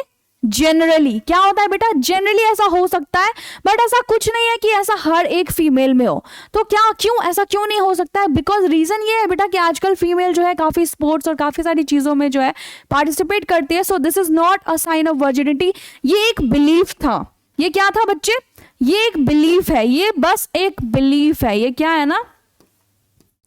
ये एक बिलीफ है। ठीक है, ये ऐसा जरूरी नहीं है कि हमेशा जो है फर्स्ट कोइटस के दौरान जो है ऐसी ब्लीडिंग आए। ठीक है, माइनर ब्लीडिंग हो। ठीक है, तो इसलिए यहाँ पे जो है इसको बिल्कुल भी हाइमन का प्रेजेंस होना या एब्सेंस होना, it is not the sign of virginity. ठीक है, let's move to the next slide. I hope it is clear.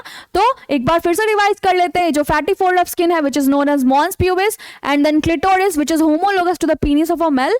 ठीक है, and then the first fold of skin that is known as labia majora and the second fold of skin that is known as labia minora। इस inner fold के अंदर दो openings है, जिसमें first opening जो है बेटा उसको बोलते हैं urethral meatus which is the urethral opening from which urination is taking place, and then the second opening is vaginal orifice, जहां से क्या होता है which is वहां पे कौन सा प्रोसेस होता है? तो कोइटस और डिलीवरी ऑफ अ चाइल्ड। ठीक है, and then there is the second hole that is anus. ठीक है, तो आगे बढ़ते हैं। तो चलिए इसको हम जरा देख लेते हैं यहाँ पे क्या क्या लिखा है। The female external genitalia include mons pubis. तो मॉन्स प्यूबिस क्या है बेटा? फैटी फोल्ड ऑफ स्किन है। क्या है? फैटी फोल्ड ऑफ स्किन है। फिर है labia majora and labia minora and hymen and clitoris. तो ये सारी चीजें जो है वो क्या है? तो मॉन्स प्यूबिस बेटा क्या है? कुशन। कुशन अपन बोलते हैं ना पिलो वगैरह को, ठीक है?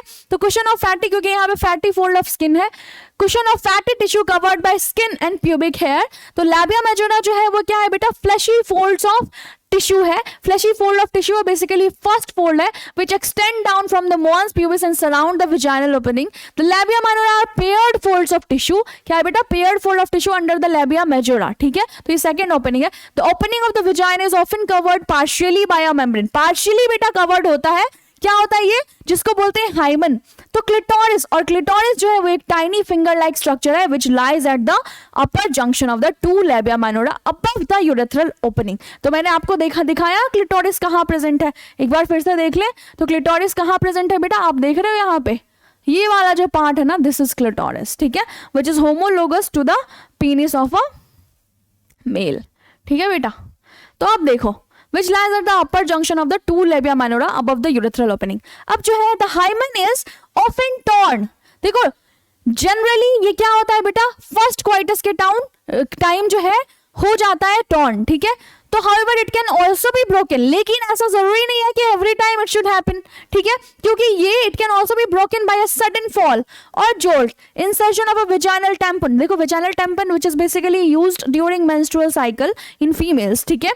Active participation in some sports like horseback riding, cycling etcetera. तो इन सम वुमेन देखो बेटा, कभी कभी बहुत सारी वुमेन में ऐसा भी होता है कि हाइमन जो है इवन आफ्टर कोइटस इंटरप्टस जो है it will persist even after coitus. तो इन फैक्ट द प्रेजेंस और absence of hymen is not a reliable indicator of virginity और सेक्सुअल एक्सपीरियंस। सो ये चीजें हम लोग एक एजुकेटेड है पर्सन, तो वी शुड नो दैट कि this is just a belief which is not completely true, ठीक है? तो I hope it is clear to all of you. Let's move to the next slide now, okay?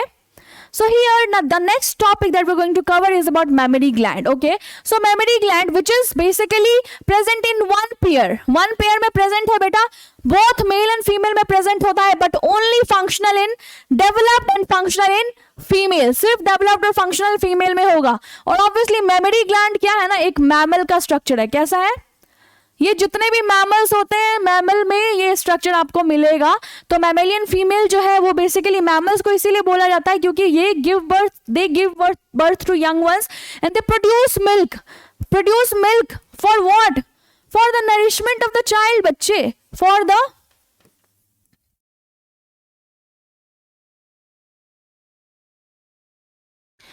The nourishment of the child, ठीक है बेटा? For the nourishment of the child. तो ये क्या है ना, नरिशमेंट के लिए बहुत जरूरी है, ठीक है? ये मिल्क जो है because it contains a lot of antibodies as well. क्या है ना, ये कुछ एंटीबॉडीज भी कंटेन करता है। This is antibodies, okay? अब आपको पता है बेटा एंटीबॉडीज जो है ना, अगर वो मदर से डायरेक्टली आपको मिल रहा है तो वो बेसिकली आपके बॉडी में जो बहुत सारी एक इम्यूनिटी प्रोवाइड कर रहा है, ठीक है? बहुत सारी डिजीज जो है उससे लड़ने की क्षमता प्रोवाइड कर रहा है, ठीक है? एंड नाउ ये जो मतलब लैक्टेशन पीरियड होता है ये कैसे होता है? तो ये मेमोरी ग्लैंड में जो है दो हार्मोन्स का सिक्रीशन होता है। देखो दो हार्मोन्स है, एक तो प्रोलैक्टिन है। तो प्रोलैक्टिन का फंक्शनिंग क्या है ना, ये क्या करता है बेटा? ये मिल्क सिक्रीट करने में हेल्प करता है। क्या करता है? ये सिक्रीट करता है मिल्क। प्रोलैक्टिन बेटा, जहां भी लैक्टिन वर्ड यूज आया ना लैक्टिन, तो आपको समझ लेना है कि it will be related to milk, ठीक है? तो इट सिक्रीट मिल्क, ठीक है? अब मिल्क सिक्रीट तो हो गया, तो क्या भाई रिलीज नहीं होगा? और ऑक्सीटोसिन जो है ये मिल्क को रिलीज करवाने में हेल्प करता है। क्या करता है? It helps to release the milk from the nipple. चलिए एक बार हम इसका जो स्ट्रक्चर है वो देख लेते हैं कि कैसे मिल्क का फॉर्मेशन हो रहा है और किस तरह से किस पाथवे के वे में जो है ये जो है फाइनली रिलीज हो रहा है मिल्क, ठीक है बेटा? तो जनरली जो है एक मेमोरी ग्लैंड ये मोस्टली फैट का बना होता है। मोस्टली यहाँ पे काफी सारा फैट प्रेजेंट होता है फीमेल में, ठीक है? आप ये देख ही रहे हो कि ये रिब्स से अटैच्ड होगा जिसमें मसल्स भी हैं और पेक्टोरलिस मेजर मसल बोलते हैं इस मसल को, ठीक है? जो इसमें यहाँ मसल होता है। फिर आप देख रहे हैं कि यहाँ पर ना बेटा ये जो मेमोरी लोब है क्या है? मेमोरी लोब्स, तो ऐसे ऐसे ना 15 to 20 मेमोरी लोब्स है। कैसे, कितने हैं बेटा, 15 to 20 मेमोरी लोब्स। आपको याद होगा कि हमने ये लोब्स वर्ड ना पहले भी यूज किया था, कहाँ, टेस्टिस में, जिसको हम बोल रहे थे टेस्टिकुलर लॉब्यूल्स। जिस टेस्टिकुलर लॉब्यूल्स में जो 200 to 250 था, इफ यू रिमेंबर, ओके। तो ये जो टेस्टिकुलर लॉब्यूल्स है वो क्या है, उसमें था ना टेस्टिस वाला, उसमें 1 to 3 सेमिनिफेरस ट्यूब्यूल्स। तो इसी तरह यहाँ पे जो है हम मेमोरी ग्लैंड में 15 to 20 टोटल मेमोरी लोब्स हैं, जिसमें से हम एक लोब में क्या स्ट्रक्चर होती है उसकी बात करेंगे, ठीक है। क्योंकि अगर हमने बहुत सारा स्ट्रक्चर यहाँ दिखाया होता तो आपको समझने में थोड़ी सी मुश्किल होती, ठीक है। तो अब देखिए मेमोरी लोब है, ठीक है। अब इस मेमोरी लोब के अंदर ना मेमोरी एल्वियोलाई होता है। एल्वियोलस बोल लो या फिर एल्वियोलाई बोल लो, ठीक है बेटा। एल्वियोलाई आपको याद होना चाहिए कि एक तो हमारे लंग्स में प्रेजेंट है और दूसरा कहाँ प्रेजेंट है बेटा, फीमेल के मेमोरी ग्लैंड्स में, ठीक है। दूसरा कहाँ प्रेजेंट है, फीमेल के मेमोरी ग्लैंड में, ठीक है। तो ये मेमोरी एल्वियोलस जो है यहीं पर क्या होता है बेटा, मेमोरी एल्वियोलस जो है यहीं पर क्या होता है, यहीं पर होता है मिल्क का स्टोरेज। क्या होता है, मिल्क का स्टोरेज, ठीक है।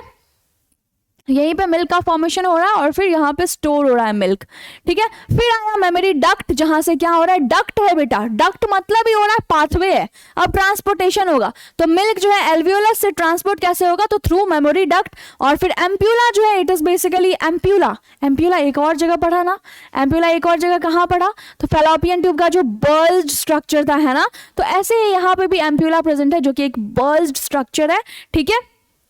जहां से फाइनली फिर लैक्टिफेरस डक्ट के through and then finally nipple के थ्रू जो है ये रिलीज जा रहा है, ठीक है। और it can be sucked out from there, ठीक है। और ये जो है एरियोला बेसिकली अ पिंक और डार्क मतलब सराउंडेड राउंडेड स्ट्रक्चर होता है which is present around the nipple, ठीक है। तो I hope it is clear. Let's move to the next slide now. Okay, so now let's discuss gametogenesis. क्या है बेटा, गैमेटोजेनेसिस। तो गैमेटोजेनेसिस में ना आज हम स्पर्मेटोजेनेसिस को मोस्टली पढ़ेंगे अच्छी तरह से, ठीक है। तो गैमेटोजेनेसिस में अगर हम बात करें, गैमेटोजेनेसिस हमने ऑलरेडी डिस्कस किया हुआ है। गैमेटोजेनेसिस क्या होता है बेटा, जहां पे मेल गैमेट में अगर मेल गैमेट का फॉर्मेशन हो रहा है, जेनेसिस मतलब फॉर्मेशन, तो ये जो प्रोसेस है फॉर्मेशन का, इसी को क्या बोलते हैं, तो अगर स्पर्म के फॉर्मेशन का प्रोसेस है तो that would be known as spermatogenesis, and अगर ओवम के फॉर्मेशन का प्रोसेस है तो that would be known as oogenesis. So you can see here the definition of spermatogenesis and oogenesis. तो formation of male gamete in male primary sex organ कहाँ पे होता है बेटा, spermatogenesis that is in the testes, and oogenesis हमने आज ही पढ़ा है, जो कि क्या है, formation of female gamete in female primary sex organ that is ovaries, ठीक है। और अभी हम मोस्टली क्या करेंगे, बेसिकली अगर हम गैमेटोजेनेसिस की ही बात करें, वेदर इट इज स्पर्मेटोजेनेसिस और वेदर इट इज oogenesis, तो ये कब स्टार्ट होगा बेटा, at the age of puberty. कब स्टार्ट होगा, सॉरी, कब स्टार्ट होगा, starts at the age of puberty. तो जैसे ही चाइल्ड जो है प्यूबर्टी हिट करता है तो उसके बाद जो है ये प्रोसेस स्टार्ट हो जाता है। क्यों, due to the increase in GnRH। बेटा GnRH जो है एक हार्मोन है, ये क्या है, इसको बोलते हैं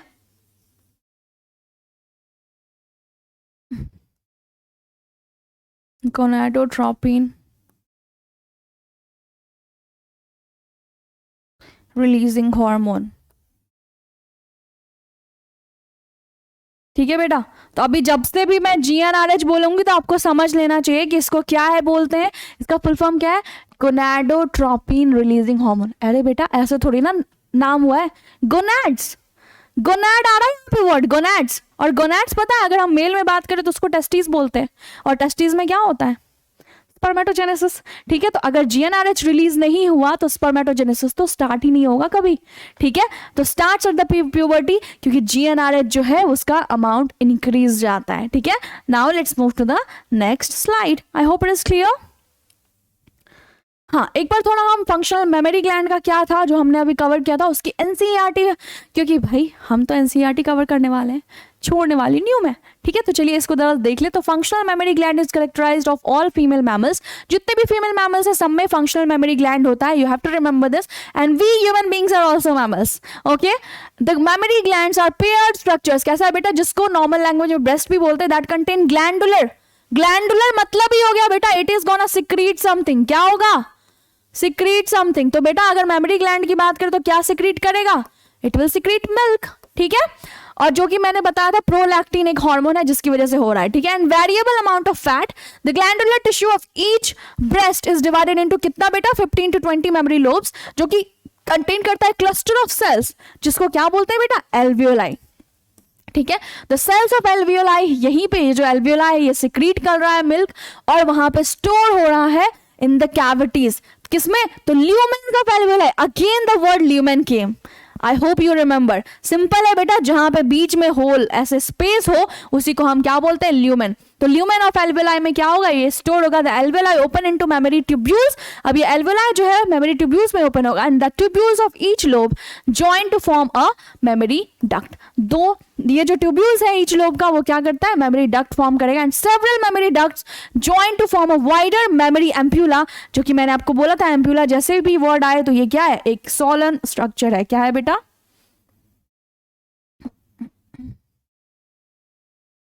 एक क्या है, सोलन स्ट्रक्चर है, ठीक है, which is connected to the lactiferous duct through which milk is sucked out. So I hope it is clear, right? So as we were discussing what?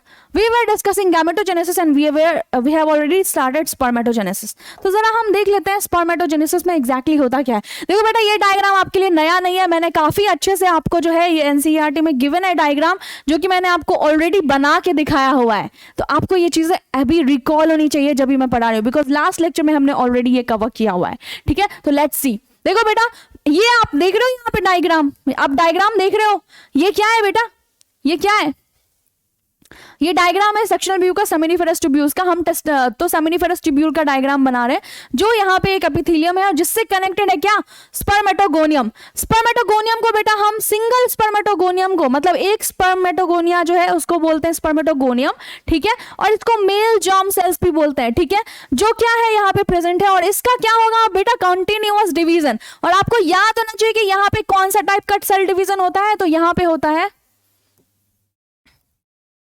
यहाँ पे होता है मियोसिस। क्या होता है बेटा, मियोसिस होता है, ठीक है।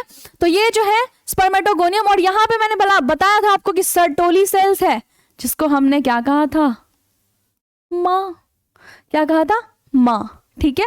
तो सर्टोली सेल्स क्यों, क्योंकि यही तो नरिश कर रहा है स्पर्म को, ठीक है। तो ये जो स्पर्मेटोगोनियम है it will get converted into primary spermatocyte, then it will again get converted into secondary spermatocyte, and the secondary spermatocyte जो है स्पर्मेटिड में बन जाएगा, और फिर फाइनली ये क्या हो जाएगा, स्पर्मेटोजोआ में कन्वर्ट हो जाएगा। That could also be called as sperm. तो मतलब इस तरह से हमारे स्पर्म का फॉर्मेशन हो रहा है। जरा देखें तो बेटा यहाँ पे ऐसे बहुत सारे स्पर्मेटोगोनिया देख रहे हैं यहाँ पे, जिसमें से एक का हमने दिखाया है स्पर्मेटोगोनिया जो है। अब ये क्या है ना, अभी डिप्लॉयड स्ट्रक्चर है। Whenever we are using 2n ना, इट मींस डिप्लॉयड।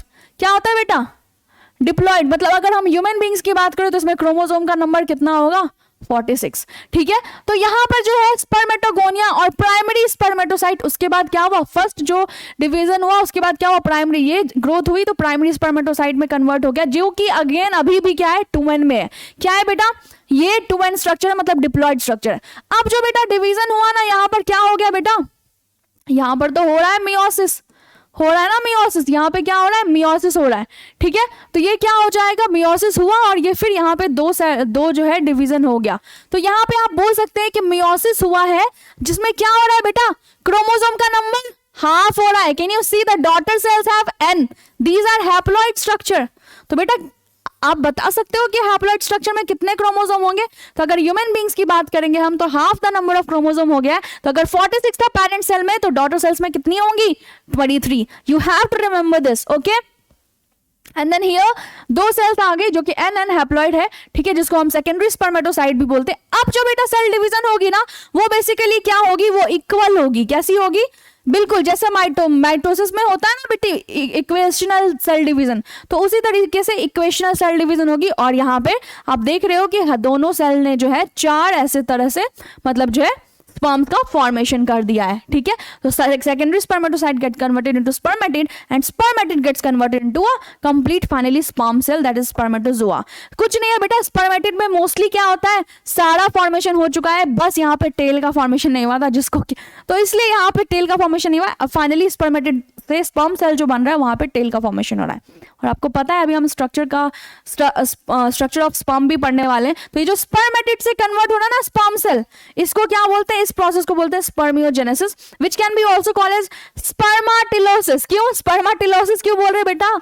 बिकॉज यहाँ पे आप देख सकते हो यहाँ पे टेल का फॉर्मेशन हो रहा है। क्या हो रहा है, देख नहीं रहे हो, यहाँ पे टेल का फॉर्मेशन हो रहा है ना बेटा, ठीक है, which helps in the whiplash movement of the sperm. ठीक है, let's move to the next slide now. तो जरा देख लेते हैं यहाँ पे क्या क्या लिखा है आपके एनसीईआरटी में। The primary sex organs, the testis in the males and the ovaries in the females produce gametes that is sperm and ovum respectively by the process called gametogenesis. Okay, testis में क्या होता है, the immature male germ cell spermatogonia produce sperms by कौन सा process, by the spermatogenesis. कब start होता है बेटा, प्यूबर्टी में। द स्पर्मेटोगोनिया सिंगुलर में क्या बोलते हैं, स्पर्मेटोगोनियम। जब एक स्पर्मेटोगोनिया की बात हो रही है तो हम उसको स्पर्मेटोगोनियम बोलेंगे। Present on the inside wall of seminiferous tubules multiply by mitotic division and increase in number. कैसे होगा बेटा, माइटोटिक डिवीजन से इंक्रीज होगा नंबर। बट ईच स्पर्मेटोगोनियम क्या होता है, डिप्लॉयड होता है और कंटेन्स कितना, 46 क्रोमोसोम्स। तो सम ऑफ द स्पर्मेटोगोनिया जो प्राइमरी स्पर्मेटोसाइट्स है कैसे करता है, पहले क्या जाएगा, periodically undergo meiosis. A primary spermatocyte completes the first meiotic division, reduction division जिसको बोलते हैं, leading to formation of two equal haploid cells. As I have already told you, if you have understood my teaching skills, okay, and which have only 23 chromosomes each. The secondary spermatocytes undergo the second meiotic division होगा बेटा to produce 4 equal haploid spermatids. What would be the number of chromosomes in the spermatids? बताओ बताओ क्या होगा बेटा? अरे बेटा obviously 23 होगा रे बच्चा, क्योंकि भाई यहाँ पे अगर हम बात करें, यहाँ पे एक क्वेश्चन आ रहा है, पता है क्या, कि आपसे पूछा जाए कि ये पूरा स्पर्मेटोजेनेसिस के प्रोसेस में कि डिप्लॉयड स्ट्रक्चर कौन सा है और हैप्लॉयड कौन सा है, तो बेटा मैं बताऊं कौन सा डिप्लॉयड स्ट्रक्चर है। देखो यहाँ पर आप देखो जरा, स्पर्मेटोगोनियम क्या है ना, डिप्लॉयड स्ट्रक्चर है, 46 क्रोमोसोम। तो स्पर्मेटोगोनियम और प्राइमरी स्पर्मेटोसाइट जो है, only these both structures are diploid which contains 46 chromosome. Other than these structures, all of the structures are what, they are haploid. ठीक है, क्या है, because it contains 23 chromosomes only. ठीक है, the spermatids are transformed into the spermatozoa by the process called spermiogenesis, जिसको हमने spermatolysis भी बोला था। After spermiogenesis, sperm जो है heads become embedded in the Sertoli cells and are finally, अब ये रिलीज हो जाएगा seminiferous tubule से by the process called spermiation। ठीक है, तो यहाँ पे क्या है बेटा, दिखा है releasing of sperms from the head of Sertoli cells. Sertoli cells याद आना चाहिए माँ। आफ्टर मैच्योरेशन, जैसे ही मैच्योर हो जाएगा बेटा, हम भी जब मैच्योर हो जाते हैं, जब हम भी अपने सेल्फ डिपेंडेंट हो जाते हैं तो हम लोग अलग रहने लगते हैं ना, है ना, मतलब अपना खुद का करने लग जाते हैं ना। सेम जैसे सर्टोली सेल्स भी जब ये बिल्कुल मैच्योर हो गया स्पर्म, तो अब ये क्या होगा, रिलीज हो जाएगा। ठीक है, उसको, उस प्रोसेस को क्या बोलते हैं बच्चा, स्पर्मिएशन। ठीक है, I hope it is clear. Let's move to the next slide now. अब हम देख रहे हैं स्पर्मेटोजेनेसिस। तो बेटा यहाँ पे ना हार्मोनल कंट्रोल होता है। क्या होता है, हार्मोनल कंट्रोल। ठीक है बेटा, स्पर्मेटोजेनेसिस के लिए हार्मोनल कंट्रोल बहुत बहुत ज्यादा जरूरी है। ठीक है बेटा, तो अगर हम हार्मोनल कंट्रोल की बात करें तो कैसे होता है। अब बेटा किसी भी चीज का एक्सेस या फिर कम होना, इट्स नॉट गुड, राइट। ठीक है, समझ में आ रहा है, किसी भी चीज का एक्सेस या फिर कमी होना इज नॉट गुड। तो इसलिए यहाँ पर क्या होता है ना, हमारी बॉडी में जो है हमारा हाइपोथैलेमस है।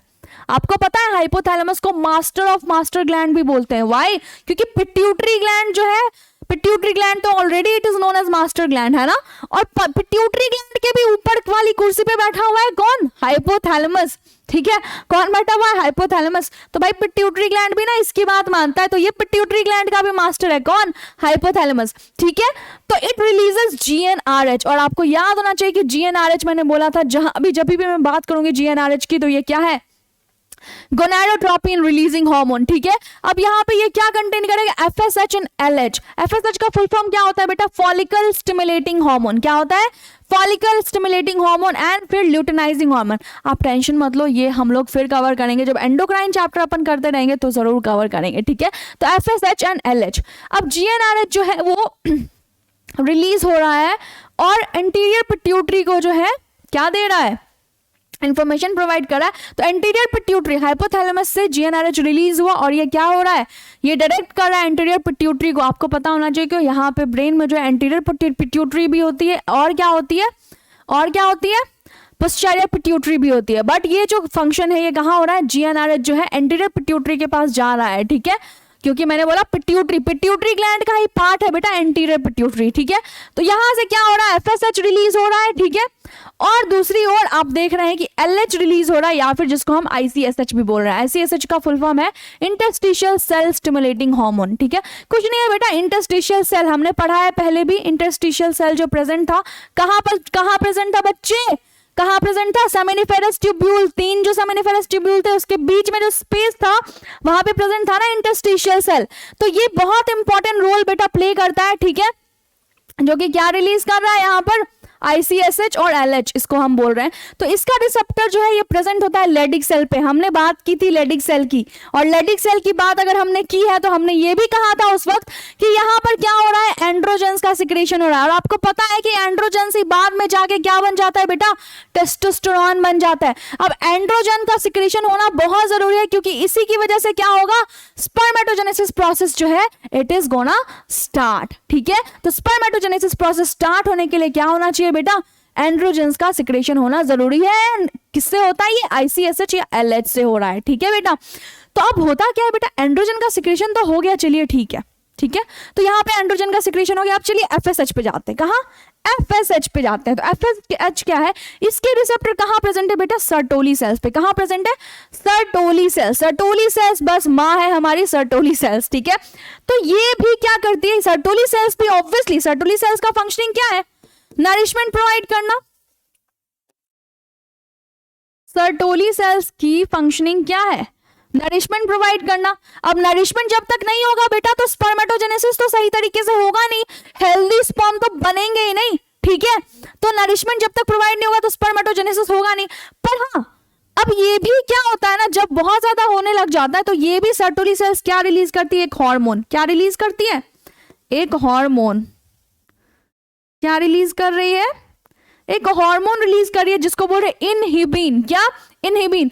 अब इनहिबिट मतलब समझ, इससे ही आपको वर्ड से ही समझ आना चाहिए। जब ये भी ज्यादा रिलीज होने लग जाता है तो यहां से क्या हो जाता है बेटा, एंटीरियर पिट्यूटरी में नेगेटिव फीडबैक जाता है। क्या जाता है, नेगेटिव फीडबैक। और फिर ये जो काम है वो कम होना शुरू होता है, मतलब ठीक है। तो ये प्रोसेस को जो है एक मेंटेन बैलेंस करने में हेल्प कर रहा है। अब यहाँ पर भी जो एंड्रोजन का सिक्रेशन है वो जब बहुत ज्यादा होने लग जाता है तो इधर से क्या जाता है, इधर से जाता है negative feedback to the anterior pituitary as well as to the hypothalamus कि भाई जीएनआरएच कम रिलीज करो, अभी ज्यादा लेवल हो गया एंड्रोजेंस का, ठीक है। तो टेस्टोस्टेरोन का लेवल ज्यादा हो जाएगा, तो वो भी ज्यादा जरूरी नहीं है, हर चीज का मैक्स अमाउंट का भी एक लिमिट होता है ना, ठीक है। तो ये जो है ये है हाइपोथैलेमस, जो कि क्या हो, तो इससे नेगेटिव फीडबैक गया तो जीएनआरएच कम हुआ, तो ये प्रोसेस जो है थोड़ा स्लो हो जाएगा। क्या होगा, स्लो हो जाएगी, ठीक है। तो आई होप ये समझ में आ गया। तो ये था हार्मोनल कंट्रोल जो कि स्पर्मेटोजेनेसिस के ड्यूरेशन में होता है। Let's move to the next slide now, okay. अब हम देख लेते हैं स्पर्मेटोजेनेसिस के बारे में आपकी एनसीईआरटी ने क्या कहा है। तो स्पर्मेटोजेनेसिस जो है वो स्टार्ट होती है at the age of puberty due to significant increase in the secretion of gonadotropin releasing hormone. मैंने बोला बेटा जीएनआरएच का फुल फॉर्म क्या होगा, gonadotropin releasing hormone which is also known as GnRH in short. This if you recall is a hypothalamic hormone. क्या है बेटा, ये हाइपोथैलेमिक हार्मोन है। क्यों हाइपोथैलेमिक हार्मोन क्यों बोल रहे बेटा, because it is releasing this particular hormone, that's why we are calling it GNR, मतलब hypothalamic hormone. The increased levels of GnRH then acts to the anterior, कहाँ वर्क करता है बेटा, किसको डायरेक्ट करता है, किसको परमिशन दे रहा है, it is giving the permission to anterior pituitary gland कि भाई तुम जो है 2 गोनाडोट्रोपिन्स मतलब 2 हार्मोन का एकदम काम शुरू करो, ठीक है। तो ये क्या करता है ना, जैसे इसको हाइपोथैलेमस ऊपर वाला जो प्रिंसिपल बैठा हुआ है उससे इस मास्टर को, पिट्यूटरी को जो है, मास्टर टीचर को क्या मिल रहा है, इंफॉर्मेशन आ रही है कि भाई तुम जो है इन 2 हार्मोन्स का सिक्रेशन करो, ठीक है। और वो 2 हार्मोन क्या है, luteinizing hormone that is LH and second one is follicle stimulating hormone that is FSH. तो ये जब दोनों हार्मोन सिक्रीट हो जाते हैं तो इनका भी अपना एक फंक्शनिंग है। तो LH जो है उसमें ये क्या करता है, ये लेडिक सेल पे एक्ट करता है और क्या करता है बेटा, इसका लेडिक सेल का काम ही था क्या बेटा, सिंथेसिस बनाना और सिक्रीशन करना, किस चीज का, एंड्रोजेंस का, जो कि मैंने आपको बोला था। और एंड्रोजन क्या करेगा, इंटर्न स्टिमुलेट द, और एंड्रोजन जो है वो स्पर्मेटोजेनेसिस प्रोसेस के लिए बहुत इंपॉर्टेंट है, क्योंकि एंड्रोजन ही जो है ना बेटा वो कन्वर्ट हो जाएगा बाद में जाके किसमें, टेस्टोस्टेरोन में। और आपको पता है कि मेल हार्मोन जो है वो क्या है, टेस्टोस्टेरोन है। FSH acts on the Sertoli cell, FSH क्या है, सर्टोली सेल पे एक्ट करता है, stimulates secretion of some factors which help in the process of spermiogenesis. ठीक है, तो FSH जो है वो सर्टोली सेल को हेल्प करता है, मतलब भाई माँ है, ठीक है वो नरिश कर रही है पर उनको भी तो कुछ चाहिए ना, वो भी तो खाएंगे पिएंगे। तो बस यही समझ लो कि सर्टोली सेल्स पे जो है, सर्टोली सेल्स माँ को कौन है, FSH प्रोवाइड कर रहा है एनर्जी कि आप भाई ध्यान रखो। ठीक है, ये जो प्रोसेस है स्पर्मियोजेनेसिस का, जब ये प्रोसेस ज्यादा होने लग जाती है तो नेगेटिव फीडबैक जाता है और ये प्रोसेस जो है थोड़ी स्लो हो जाती है। Clear clear, I hope it is clear.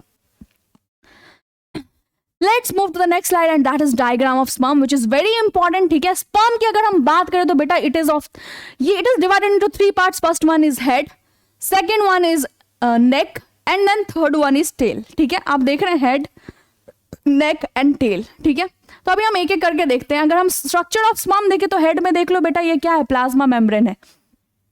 Plasma membrane simply cell membrane या फिर प्लाज्मा मेम्ब्रेन बोलो। अब बेटा स्पर्म है ठीक है, बट ये भी तो it is also a kind of cell only ना, तो obviously it will contain a plasma membrane. ठीक है, तो ये एक आउटर जो कवरिंग है उसको हम प्लाज्मा मेम्ब्रेन बोल रहे हैं, जिसमें एक्रोजोम है। ठीक है, हेड का टिप जो होता है वहां पे क्या प्रेजेंट है बेटा, एक्रोजोम। आपको पता होना चाहिए कि एक्रोजोम जो है ना ये एक कैप लाइक स्ट्रक्चर है। क्या है, एक कैप लाइक स्ट्रक्चर है जिसमें गोल्जी बॉडीज प्रेजेंट होती है। क्या होती है बेटा, गोल्जी बॉडीज प्रेजेंट होती है। और यहाँ पर कुछ एंजाइम्स भी प्रेजेंट होते हैं। क्या होते हैं, एंजाइम्स भी प्रेजेंट होते हैं, जिसका काम पता है क्या है, विच helps in the penetration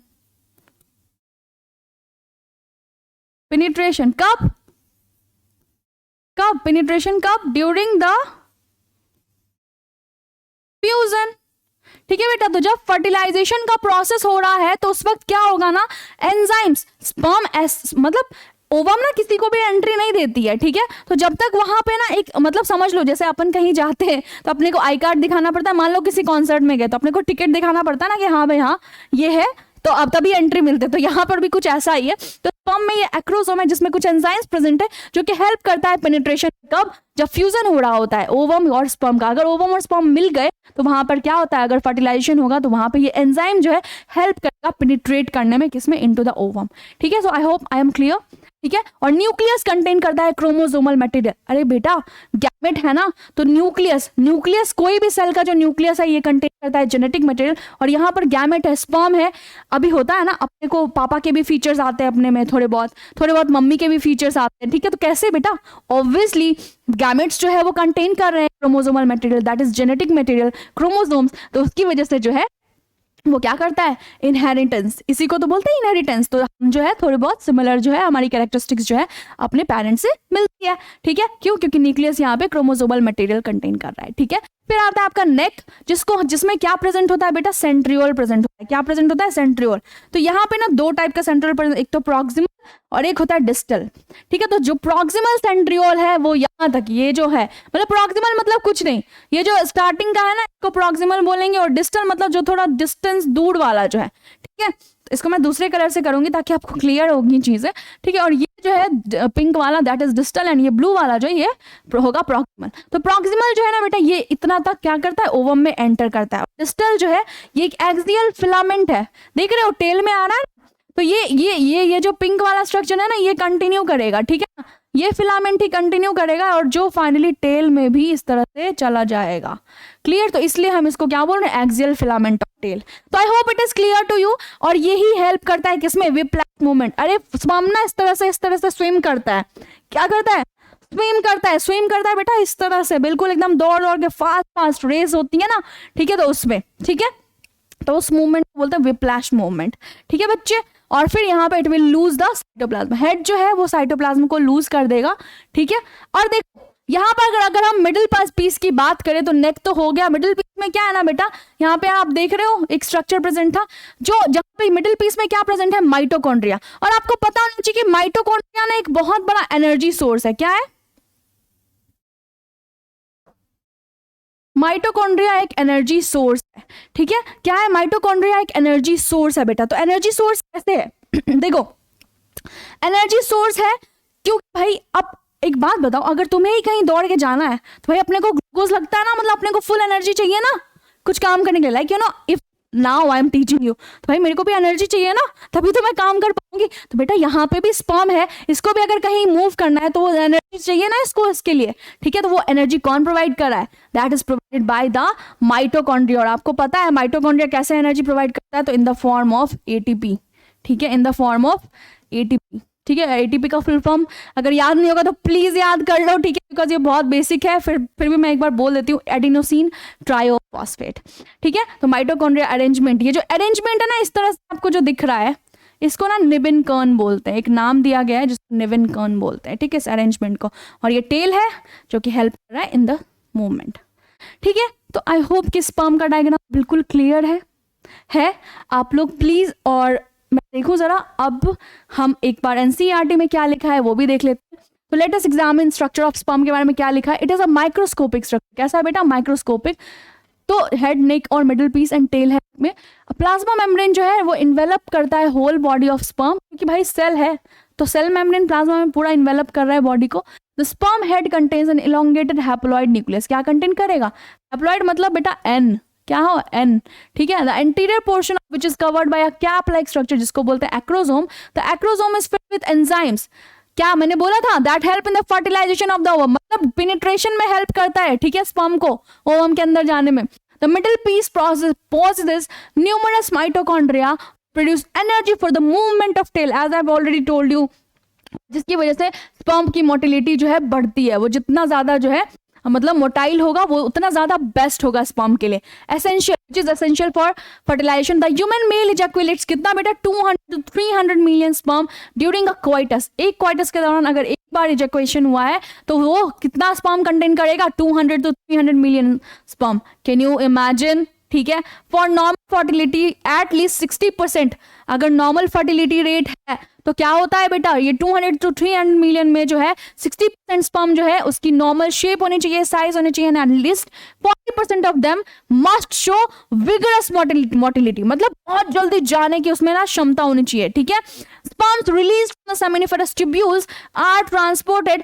बेटा 3 इडियट्स मूवी देखी है, उसमें दिखाया है ना कि भाई हम लोग रेस में है, जब भी अपन भी बर्थ भी नहीं होता ना तभी से अपन रेस में चल रहे हैं, तो ये कुछ ऐसा ही है। तो इसलिए मोटिलिटी जो है बहुत ज्यादा जरूरी है। ठीक है, sperms release from the seminiferous tubules are transported by the accessory ducts. ठीक है, secretions of epididymis, vas deferens हमने काफी पढ़ा है, seminal vesicle and prostate are essential for maturation. तो ये मैच्योरेशन के लिए यूजफुल है, प्लस मोटाइल होने के लिए भी स्पर्म को जो है मोटिलिटी प्रोवाइड करता है। ये सारे जो एक्सेसरी डक्ट्स हैं, एक्सेसरी ग्लैंड्स हैं। The seminal plasma along with the sperm constitute the semen। आपको मैंने ऑलरेडी बता रहा है। The functions of male sex accessory ducts and glands are maintain by the testicular hormone. ठीक है, टेस्टिकुलर हार्मोन के थ्रू ये सारी चीजें जो है मेंटेन होती हैं। तो आई होप कि मेरे हिसाब से आपकी सारी चीजें क्लियर होंगी और आप लोग प्लीज इसको अच्छी तरह से कीजिएगा। ठीक है, क्योंकि देखो बेटा, आपके लिए मैंने ऑलरेडी एनसीईआरटी सारी कवर कर रखा है मैंने। ठीक है, मैं कवर कर रही हूँ कंटिन्यूअसली। दूसरी चीज आपको, ठीक है मैं कवर कर रही हूँ, बट फिर भी आपको एक बार रीड करना है बच्चे। ठीक है, ये सेशन खत्म होने के बाद आपको एक बार उसको नोट्स जो है आपको वापस से पढ़ने। देखो खुद के नोट्स अच्छे से बनाओगे आपके लिए ज्यादा फायदा होगा। ठीक है, और बाकी हम लोग जो है अगर हम बात करें यहाँ पे क्वेश्चंस, तो मैंने कुछ करवाए हैं, जैसे सर्टोली सेल्स कहाँ लोकेटेड है, लास्ट सेशन में मैंने कराया था। फिर अभी जैसे ओवरी, तो ओवरी में किस तरीके से मतलब डेवलपमेंट हो रहा है ओवम का। ठीक है, और फिर जैसे ये हार्मोनल कंट्रोल में क्या हो रहा है। तो ये सब चीज़ें जो है काफ़ी इंपॉर्टेंट है और वो आप उसको करते रहो। और स्पर्म का डायग्राम भी बहुत इंपॉर्टेंट है। ठीक है, फिर फंक्शनिंग क्या क्या है। ठीक है बेटा, ठीक है, स्पर्म का डायग्राम फिर मैं बताऊं और क्या क्या इंपॉर्टेंट है। फीमेल रिप्रोडक्टिव सिस्टम का डायग्राम आपको याद होना चाहिए। तो बस यही सब चीज़ें थी। ठीक है बेटा, तो आप जो है अच्छे से पढ़ो, ठीक है, अच्छे से पढ़ो और पूरा कंप्लीट सेशन किया करो जब भी आप स्टार्ट करो तो। And I hope you like this session, and बस ऐसे ही कंटिन्यू बने रहेंगे और हम लोग और नेक्स्ट लेक्चर लाते रहेंगे, ऐसे ही नेक्स्ट सेशन अपन करते रहेंगे and will complete the whole syllabus. बस आपको ये करना है कि आपको इसके बाद ऐसा नहीं है कि छोड़ देना है, बस आपको पढ़ना है चीज़ों को, ठीक है। और फिर एनसीईआरटी भी पढ़िए और क्वेश्चंस भी कीजिए, हम लोग PYQ लेके आएंगे बाद में, ठीक है, किसी लेक्चर में ज़रूर, after this chapter gets finished. So yeah, okay then, till then, bye bye and keep smiling and keep studying. Okay, thank you everyone.